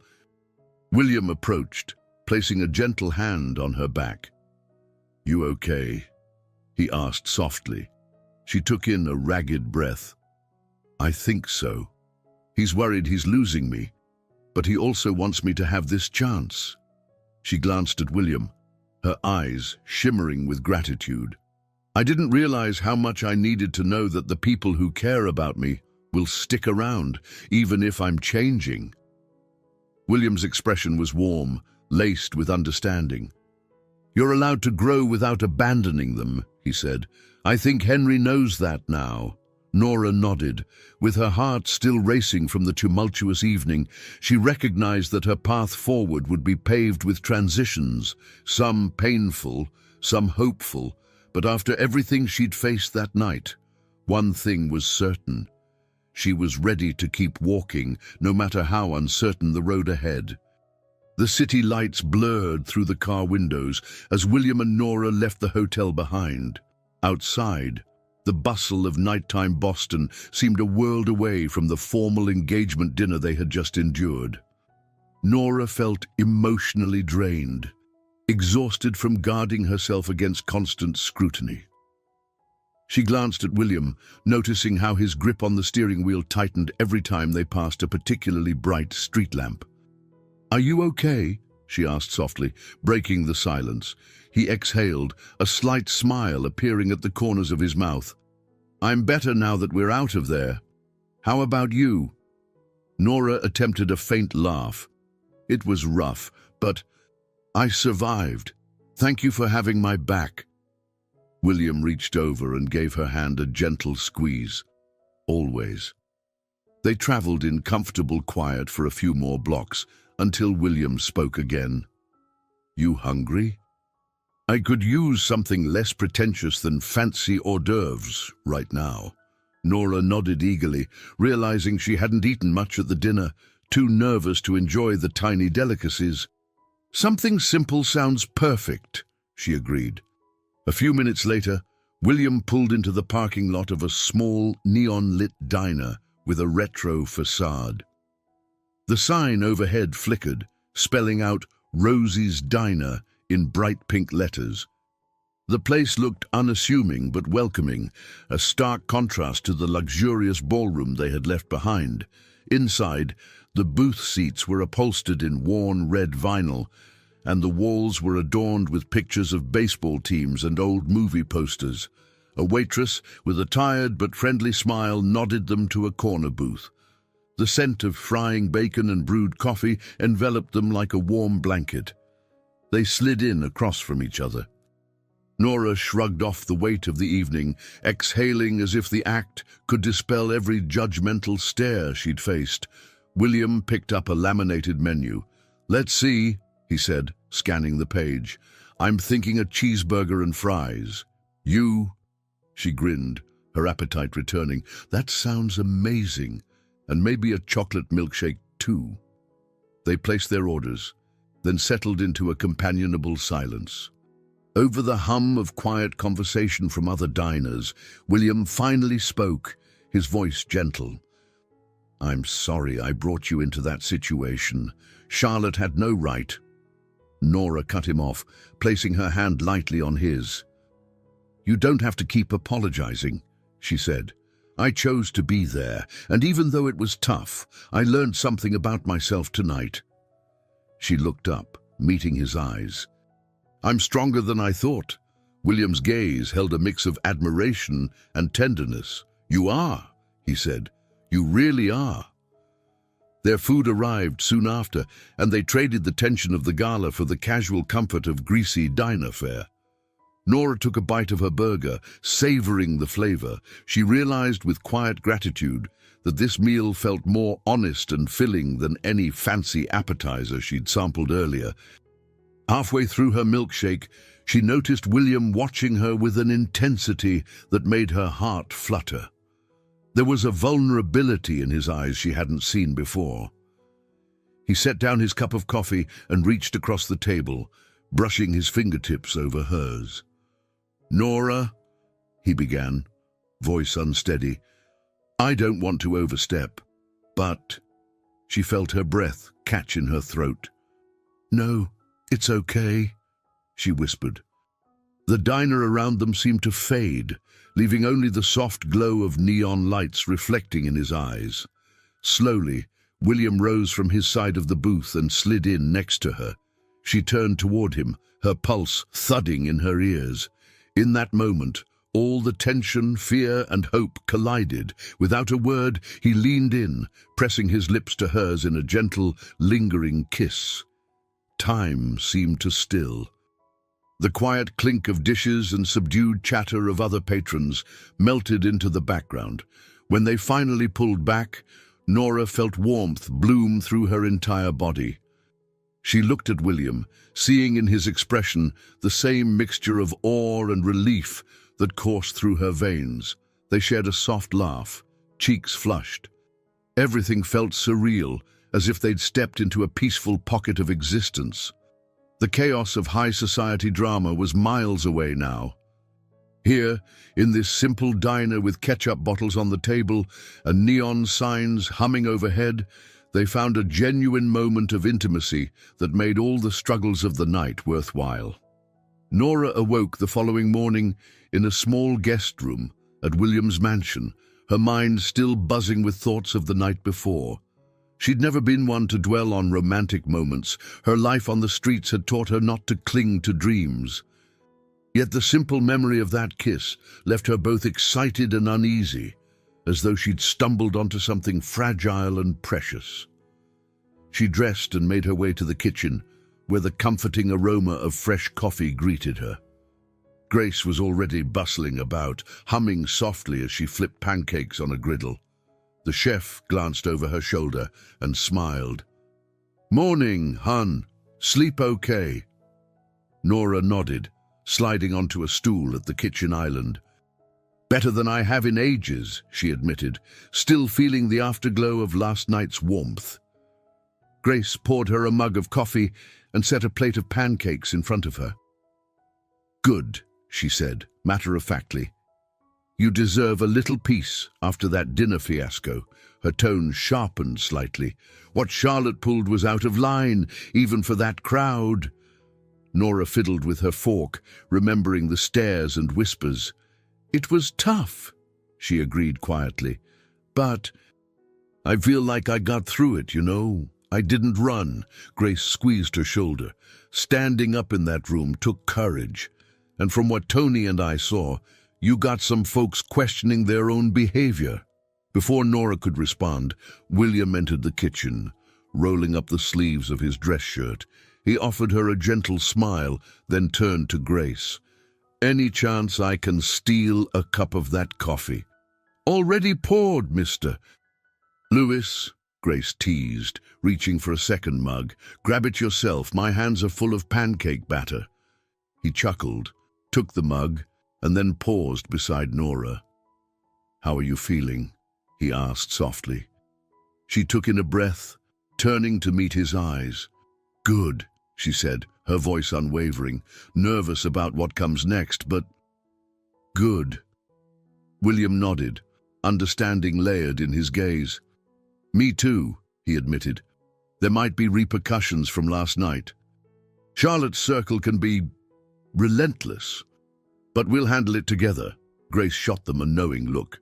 "Sounds like you two have plenty to talk about. I'll give you some space, but don't let my pancakes go cold." She winked, then disappeared toward the pantry area, humming as she went. Nora speared a piece of pancake, her appetite suddenly replaced by a swirl of thoughts. "You really think there'll be consequences?" she asked William quietly. "What if your family is upset you brought me? Or if Charlotte spreads rumors?" William leaned against the counter, sipping his coffee. "Charlotte's definitely upset that the focus shifted away from her big night, and my mother might worry about the social fallout, but honestly, I'm done letting that rule my life." He set his mug down, placing a reassuring hand over Nora's. "You spoke your truth. That alone is worth any fallout we face." Nora felt relief at his steady support, yet there was also a flicker of concern.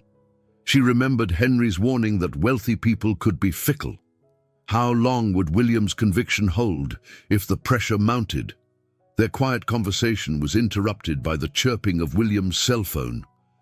He glanced at the screen, grimacing slightly. "It's my mother," he said, voice subdued. "I need to take this." "Meet me in the study afterward?" Nora nodded, watching him disappear into the hallway. Left alone, she tried to focus on breakfast but found herself pushing pancakes around the plate.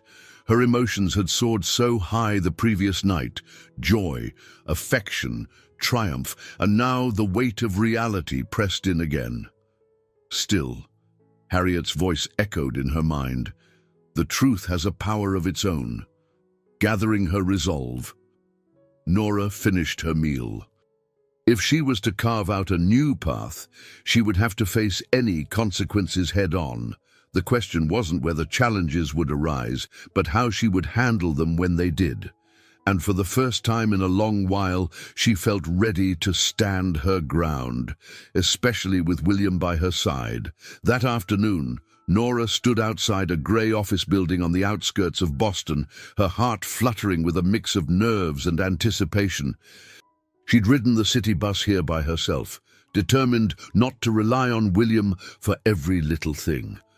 Clutching a file of her meager work history and personal documents, she steeled herself before stepping into the building's modest lobby. She'd come for a scheduled interview at a security firm. Tony had mentioned they were seeking an administrative assistant, someone organized and reliable. Even though Nora wasn't sure she'd meet all the requirements, the prospect of returning to a stable job gave her a glimmer of hope. She recalled Harriet's advice: second chances often arrive disguised as ordinary opportunities. The waiting area was small, furnished with standard chairs and a battered coffee table stocked with outdated magazines. A stern-looking receptionist glanced up. "Can I help you?" Nora cleared her throat. "I have an interview with Mr. Franklin." "My name's Nora Wilson." The receptionist nodded and asked for her ID, hands shaking slightly. Nora provided what little she had, a state-issued card she'd managed to keep safe throughout her time on the streets. The receptionist made a quick note, then motioned to one of the chairs. "He'll be out shortly." Nora sat, exhaling in an attempt to calm her nerves. The last time she'd interviewed anywhere, she'd just lost her factory job, an event that rapidly spiraled into homelessness when no new position materialized. Now, things were different. She was different, she reminded herself. Moments later, a middle-aged man in a short-sleeved dress shirt stepped into the lobby. He scanned a clipboard, then glanced at Nora. "Nora Wilson!" She stood quickly. "That's me." He offered a firm handshake. John Franklin, head of operations. Come on back. She followed him into a small office, its walls lined with motivational posters about teamwork and integrity. Mr. Franklin sat behind a desk covered with files. He gestured for Nora to take a seat, then got straight to business, reviewing her resume, asking about her experience at the textile factory, and inquiring how she handled stressful situations. Nora answered as honestly as she could, treading carefully around the gap in her employment history. She didn't want to lie about being homeless, yet she also feared immediate judgment. Eventually, the question arose. So, it seems you haven't had official work for a while. What have you been doing in that time? She inhaled slowly. I've had a tough period, she admitted. I ended up without stable housing, took on odd jobs under the table, cleaning, organizing at community centers. It wasn't on the books, but I used those opportunities to stay afloat. Mr. Franklin studied her face for a moment. Must have been hard, he said quietly, less accusatory than she'd expected. She nodded. It was, but I'm ready to move forward and show what I can do, if given the chance. He tapped his pen against the desk, exuding a pragmatic air. Our administrative assistant position requires diligence, good communication, and the ability to handle confidential data. You'll be dealing with a lot of paperwork, some sensitive. Think you're up for that? She lifted her chin, summoning the resilience that had carried her through countless cold nights. Absolutely, she replied. I'm used to challenges, and I'm committed to doing this job well. He gave a short nod, scribbling something on his clipboard. I respect that. We have a few more applicants, but I like your directness, Nora. We'll be in touch. Leaving the office, she felt both relieved and apprehensive. There was no guarantee of a job offer, but she'd shown up, spoke her truth, and that alone felt like progress. Back outside, she took a moment to stand under the afternoon sun. Her phone buzzed. Pulling it out, she saw a text from William asking how it went. She hesitated before typing back, "It went okay, I think. Thank you for believing in me." She tucked the phone away, gazing at the cityscape. For the first time in years, she felt a flutter of genuine optimism about having a life on her own terms. It was as if she could sense invisible wings of possibilities stretching out behind her, ready to lift her away from the shadows of the past. Later that evening, Nora and William sat side by side on a leather couch in his study, which was lined with shelves of hardcover books and a few personal photos.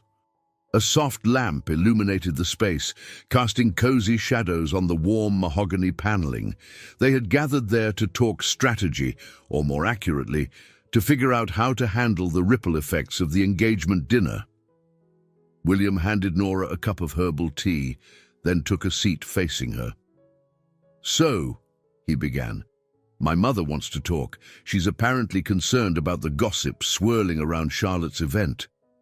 Nora's shoulders tensed. "I'm guessing she didn't appreciate my little speech," he grimaced.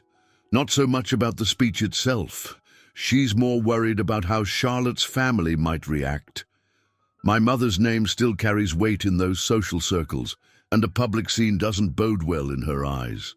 Nora glanced down at her tea. She couldn't blame Marjorie Lewis for feeling protective of her social standing, but the thought of another confrontation made her uneasy. "I'm not looking forward to that conversation," she admitted. William slid closer, setting his own cup on a coaster. "We'll face it together," he said gently, "but let's not forget that your presence also rattled Charlotte.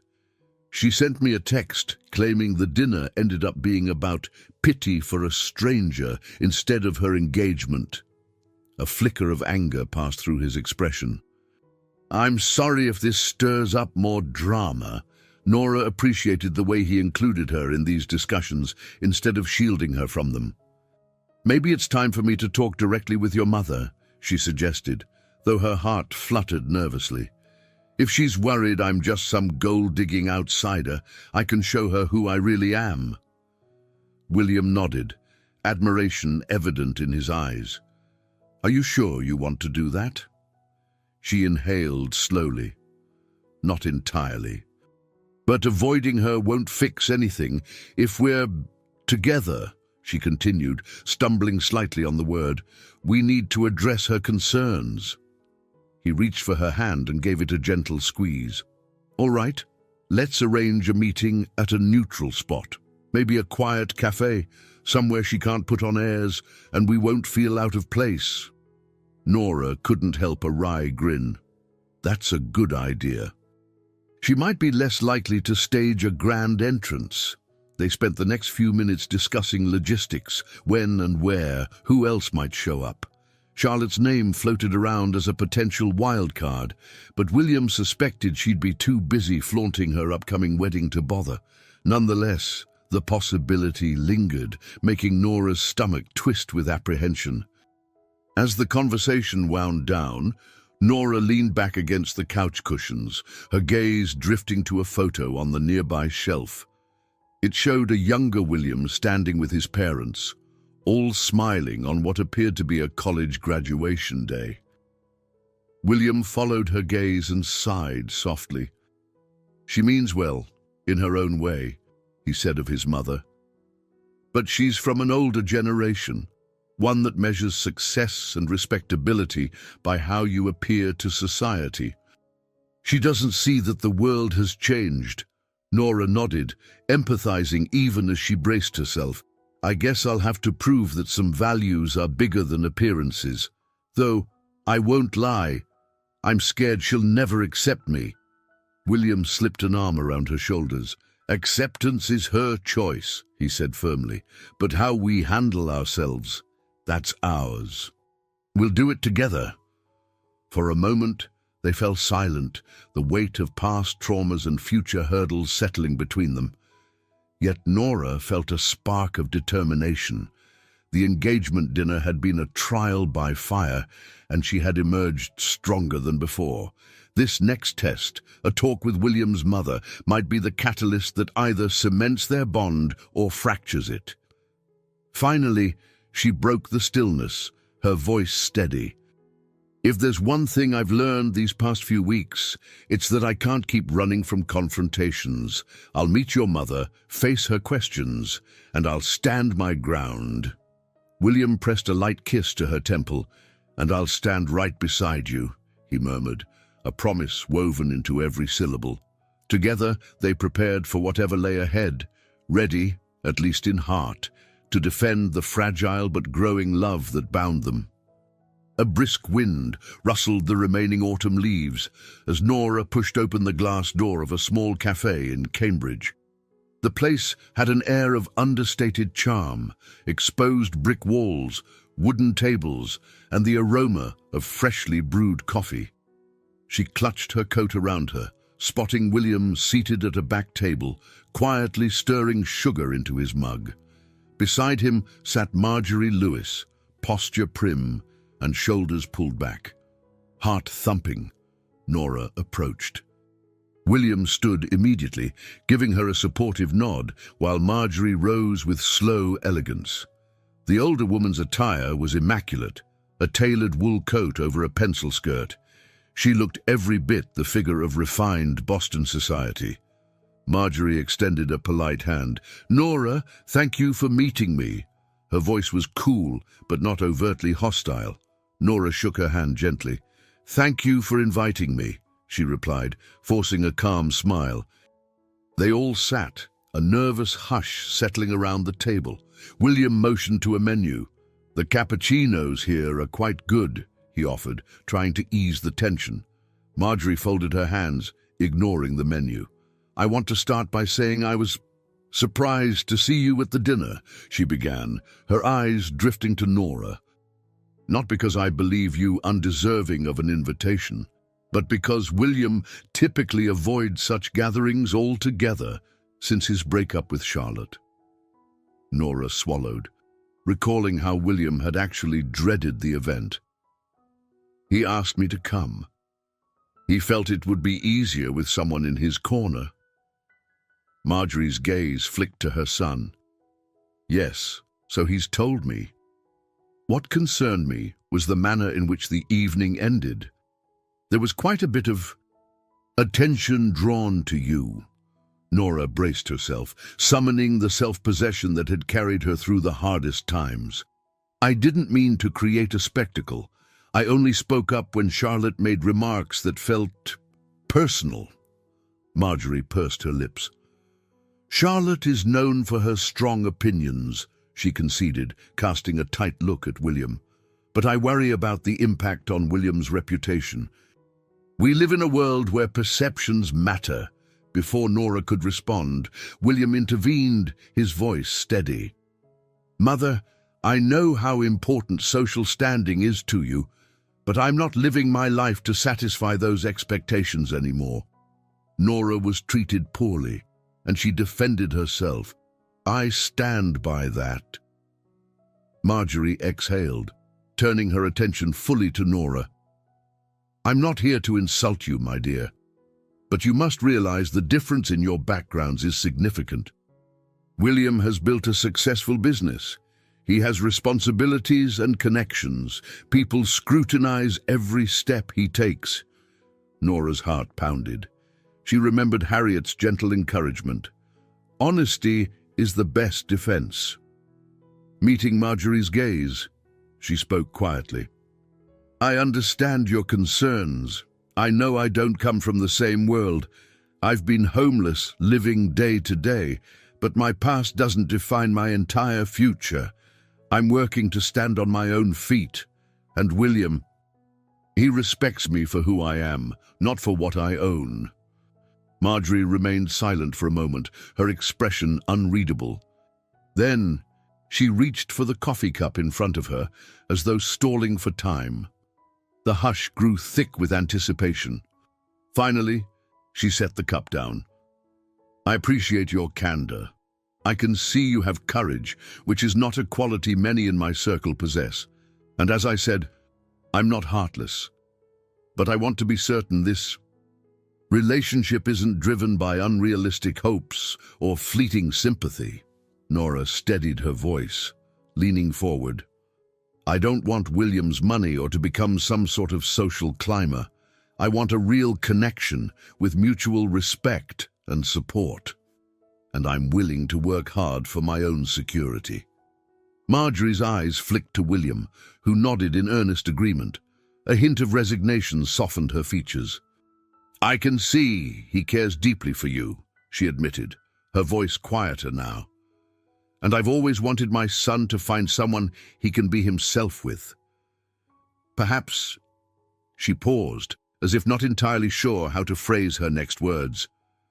Perhaps I need to accept that he has chosen differently than I once imagined.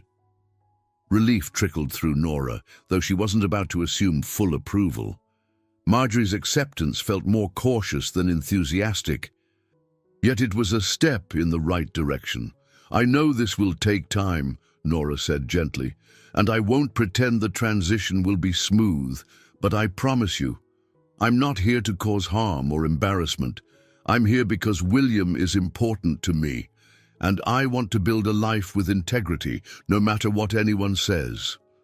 Marjorie gave a small nod, eyes shifting down to her hands. I suppose that's all one can ask for. Then, turning to William, she added, I'll do my best to respect your choices, son. A fragile sense of peace settled at the table, like the first rays of sun piercing through a cloudy sky. Nora sensed it wasn't an outright victory parade, but it was a victory nonetheless, one that mattered more than any social stamp of approval.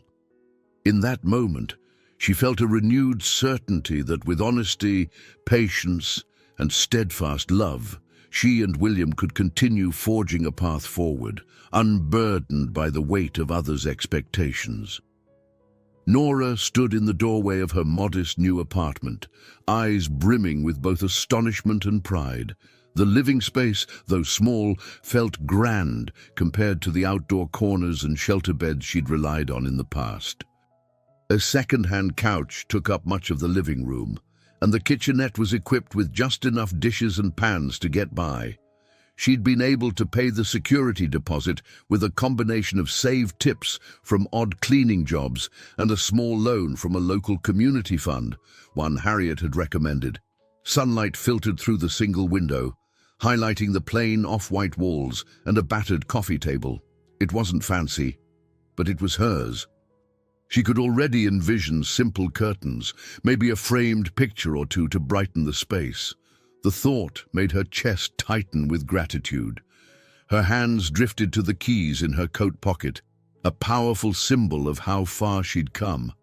William lingered behind her, carrying a box labeled kitchen stuff.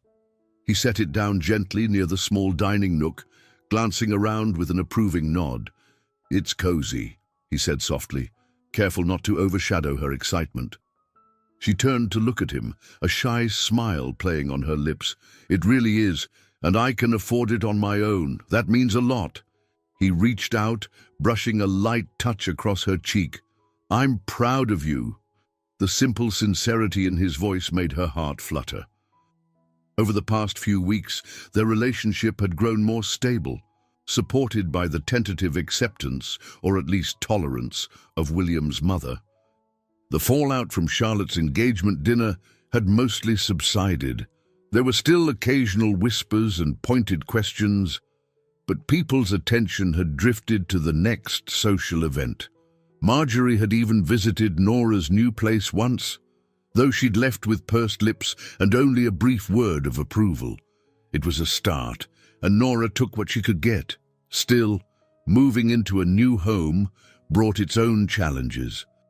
The lease, the bills, the day-to-day responsibilities, everything felt new and just a bit daunting.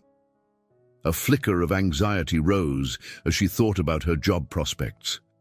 She was still waiting to hear back from Mr. Franklin at the security firm. "Any updates on the interview?" William asked. As though reading her mind, she shook her head. "Not yet. They said they'd call soon, but I'm trying not to get my hopes up." Beneath her calm tone, she could feel the tension. Getting that job would mean genuine independence, a chance to rebuild her life without relying on William's resources. He gently squeezed her hand. "I get it. Sometimes these companies take a while to finalize decisions, but the fact they kept you in consideration this long is a good sign." They busied themselves with unpacking, placing dishes in the narrow cabinets and stacking canned goods in a small pantry. Nora found a quiet rhythm, occasionally stealing glances at William. She still wrestled with the lingering worry that her past might resurface in unexpected ways. Someone from the shelters, a former co-worker who remembered her last days at the factory, but she reminded herself that honesty had carried her this far. She wouldn't abandon it now. At one point, she caught sight of the small crocheted blanket folded on the couch, a gift from Harriet to commemorate her official new beginning. Harriet had joked that it was a welcome mat for Nora's fresh start, soft, comforting, and entirely her own. Eventually, they finished organizing what little Nora owned. William plopped down on the couch, patting the space next to him. She sank beside him with a relieved sigh, letting her head rest on his shoulder. "It's strange," she murmured. "I spent so long just surviving that I forgot what it felt like to have a place to come back to. 4 walls, a lock on the door. It seemed impossible for so long." He kissed the top of her head gently. "Well, you did it. This is your space now, and nothing can take that away." They sat there, quietly absorbing the significance of that statement. In the humble silence of this newfound refuge, Nora felt an undercurrent of strength welling up within her. Yes, there would be ups and downs, but this apartment symbolized more than physical shelter. It was tangible proof that resilience and hope could triumph over the darkest chapters of her life. A few mornings later, Nora hurried down the bustling corridor of the security firm's office, still getting used to the ID badge that hung around her neck. She'd received the call offering her the administrative assistant position just days after moving into her apartment. The timing had felt like fate, or, at least, the lucky break she'd been working toward. Although the office was modest, the environment hummed with energy. Phones rang intermittently, and conversations buzzed from cubicles spaced along the hallway. Nora had arrived early, eager to show her commitment. She could still scarcely believe this was real, that after so many nights spent on the streets, she now had a daily routine, complete with a desk, a computer, and co-workers who saw her as part of the team. She reached her small workspace, which consisted of a metal filing cabinet, a sturdy desk, and a computer from a few years ago. Nothing fancy, but more than enough for her needs. Swiping her badge across the time-tracking machine, she noted the time with satisfaction, 10 minutes early. "Morning!" A cheerful voice startled her. She looked up to see Mary, a middle-aged woman with kind brown eyes, poking her head over the cubicle partition. "You're the early bird again, huh?" Nora smiled back. "Habit of mine. I like having a few minutes to settle in." Mary gave an approving nod. "I'm the same way. I'd rather be early than rush in, already stressed." She gestured toward her own computer. "By the way, could you show me how you set up that digital filing system yesterday? It seemed so much more efficient than what we've been doing." Nora felt a tingle of pride. "Sure, let me just boot up my computer and I'll come by your desk." As she logged in, Nora reflected on how surreal it was to be the one giving tips to an established employee. She'd learned those organizational hacks during her factory days, and they'd stuck with her, even during her time homeless. It was humbling and empowering to realize that the knowledge she'd acquired still had value. In the break room a few minutes later, they stood by the coffee machine, where Nora walked Mary through the steps of a file-sharing program. Another co-worker, Jeff, joined them, listening and occasionally chiming in. The conversation felt easy and unforced. There were no pointed questions about her background, no suspicious stares because of how she looked. Instead, they saw her as just another person on the team. After returning to her desk, Nora answered several phone calls, mostly vendors checking on invoice payments and employees reporting scheduling conflicts.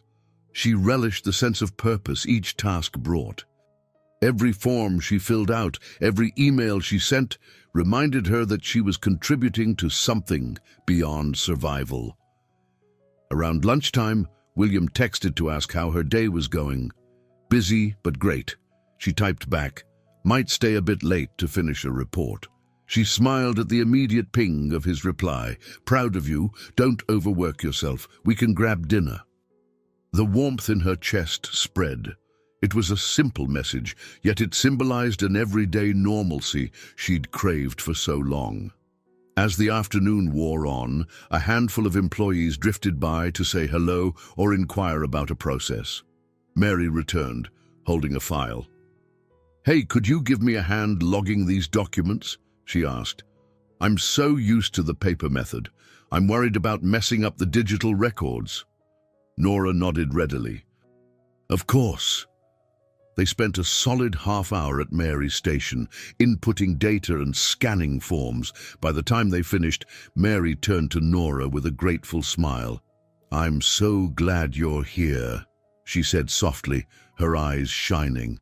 "You've got a knack for this, and it's really helping me." Nora felt her throat tighten. It was such a small statement, yet it meant more than Mary could know. After years of feeling invisible, her new co-workers saw her as a valuable presence. No pity, no hidden agendas, just camaraderie. Returning to her own desk, Nora found herself looking around the office with a gentle sense of wonder. She was forging new habits, arriving on time, collaborating with colleagues, learning more each day, and the people around her were viewing her in a fresh light, not as a woman with a troubled past, but as someone who was part of their professional circle. That shift in perspective, both theirs and hers, felt like the solid ground she'd been missing for so long. A week later, On a crisp Saturday morning, Nora found herself walking toward a community center on the other side of town.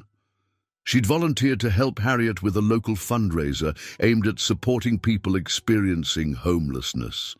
Even though her new job and apartment had stabilized much of her life, she couldn't forget how easily the tide could turn.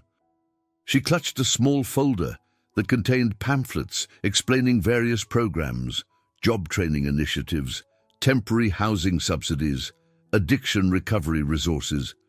Harriet had invited her to speak about her own story in front of a small group of donors and local activists. The idea both excited and terrified her. Entering the community center, Nora spotted Harriet near the makeshift stage, organizing folding chairs and chatting with a couple of volunteers. Harriet's face lit up when she saw Nora. "Oh, there you are, dear," she greeted warmly, gesturing for Nora to join her. "You look fantastic. That new job must be treating you well." Nora smiled sheepishly. She was wearing a simple blouse and slacks, plain by most standards, but far from the layered, mismatched clothes she'd worn while living on the streets.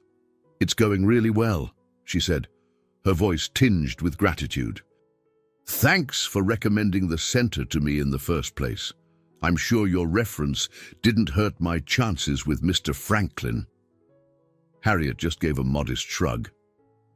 "Sometimes people need the right connection to get their foot in the door, but make no mistake, dear, you earned that position on your own merits." A rush of affection warmed Nora's chest. Harriet had been like a guiding star. Her gentle encouragement was often exactly what Nora needed to keep believing in herself. The older woman tapped the folder in Nora's hands. "You ready to talk? I've set aside a few minutes for you. Just speak from the heart." Nora nodded, though her stomach fluttered nervously. "I'll do my best." 15 minutes later, she stood at the front of a small auditorium, facing a modest audience of local donors, volunteers, and a few individuals who were in the same position she had been a year ago. She cleared her throat, feeling the microphone's presence more than seeing it. "Hi, everyone," she began, voice echoing slightly in the open space. "My name is Nora Wilson, and for a while, I didn't have a place to call home." She paused, scanning the faces before her, some expectant, some wary, others brimming with compassion. "I'm not here to share a sob story," she continued. "I just want to show that homelessness can happen to anyone. One day, you're working a job you think is secure. The next, you're sleeping on a sidewalk, trying to figure out if you'll eat that day." A few people nodded in recognition, and Nora's throat tightened. The memories surged, but she channeled them into steady words. "Eventually, someone named William showed me a kind of empathy I hadn't seen in a long time, and it changed everything. It wasn't money that saved me, though his resources helped. It was the recognition that I was still a human being, worthy of dignity and hope." She glanced at Harriet, who nodded encouragingly from the side. "Since then, I've moved into a small apartment, started a new job, and reconnected with the part of me that dared to dream. I'm telling you this because every dollar you donate here, every hour you volunteer," she held up one of the pamphlets, "goes toward giving someone else that same chance. A chance to feel seen, heard, and believed in." A soft murmur rippled through the audience. Nora concluded, "Your support can help someone find shelter, get a job, or simply believe that they're not alone. Thank you for listening to my story. I hope it reminds us all that nobody's invisible and no situation is beyond hope." Applause swelled, modest but heartfelt. Nora stepped away from the microphone, a dizzying sense of accomplishment washing over her. She spotted a few tears in the crowd, including one man who clutched his cap to his chest, eyes brimming with emotion. As she set the microphone aside, Harriet enveloped her in a gentle hug. "Beautiful," Harriet whispered, "just beautiful." Nora released a slow breath, heart still hammering from the public-speaking nerves, but she felt elevated by purpose, as though her painful chapters now carried meaning beyond her own survival. Her journey had become a bridge, guiding others who thought they were trapped in permanent darkness. And in that realization, she found a deep sense of fulfillment she'd never known before. Late afternoon, sunlight gleamed on the waters around Boston's historic harbor, painting them in shifting hues of gold and gray. Seagulls circled overhead, their cries harmonizing with the soft lapping of the waves against the wooden pilings. Nora stood on a weathered pier, inhaling the salty breeze. William stepped up beside her, his warm palm finding hers. They often came here now, especially when they needed a break from the city's noise. "Still hard to believe everything that's changed," he remarked, giving her hand a gentle squeeze. Nora nodded, letting her eyes drift to the horizon. "I was just thinking the same thing." This view, she paused, recalling a night not so long ago when she'd scrounged for warmth behind dumpsters. Now, she had a stable job, an apartment, and a man she deeply cared for. It felt almost unreal. He turned to her, dark eyes reflecting the golden light. "I never would have imagined the night I offered that coffee to a homeless man that I'd meet someone who'd change my life." She smiled, her chest tightening at the memory. "You weren't looking for anything, but you found me anyway." They wandered further along the pier, past a few weathered fishing boats and a small cluster of tourists snapping photos. William stopped at a quiet spot by the railing. "Nora," he said, voice soft, "I need you to know that no matter what happens, whether people talk or whether my mother has her doubts, I'm in this with you for the long run." Her breath caught. She studied the lines of his face, the sincerity shining through. She'd sensed his devotion growing stronger over the past weeks, but hearing the conviction in his words made her heart tumble in her chest. "I feel the same," she said, biting her lip to steady her emotions. "You've seen me at my worst, and you've never judged me. That kind of acceptance. I never thought I'd find it." Leaning closer, he rested his forehead against hers, the harbor breeze ruffling their hair. "We've both come a long way," he said gently, "and I can't wait to see where we go next." She closed her eyes, breathing in the moment, the tang of salt, the distant hum of a ferry's engine, the warmth of William's presence. When she opened them again, her gaze drifted to a pair of sailboats gliding gracefully across the water. "It's almost like they're dancing," she mused, nodding toward the boats, free on the water, but still guided by the wind and the tide. He chuckled softly, following her line of sight. "Kind of like us, maybe, drifting but still anchored somehow." They stood side by side in comfortable silence, hands entwined on the railing. Eventually, Nora spoke in a hushed tone, a slight tremble in her voice. "I used to think home meant a building, 4 walls and a roof. But I've come to realize it's more than that. It's a feeling of safety and belonging." She turned to him, heart pounding. "I feel that when I'm with you, but I also feel it now, in my own place, building my own life. For once, I have both." A soft smile curved William's lips. "And it's just the beginning," he replied. "We have time to figure out the details, where we live, how we merge our lives. No rush." The sun edged closer to the horizon, casting elongated reflections across the gently rippling water.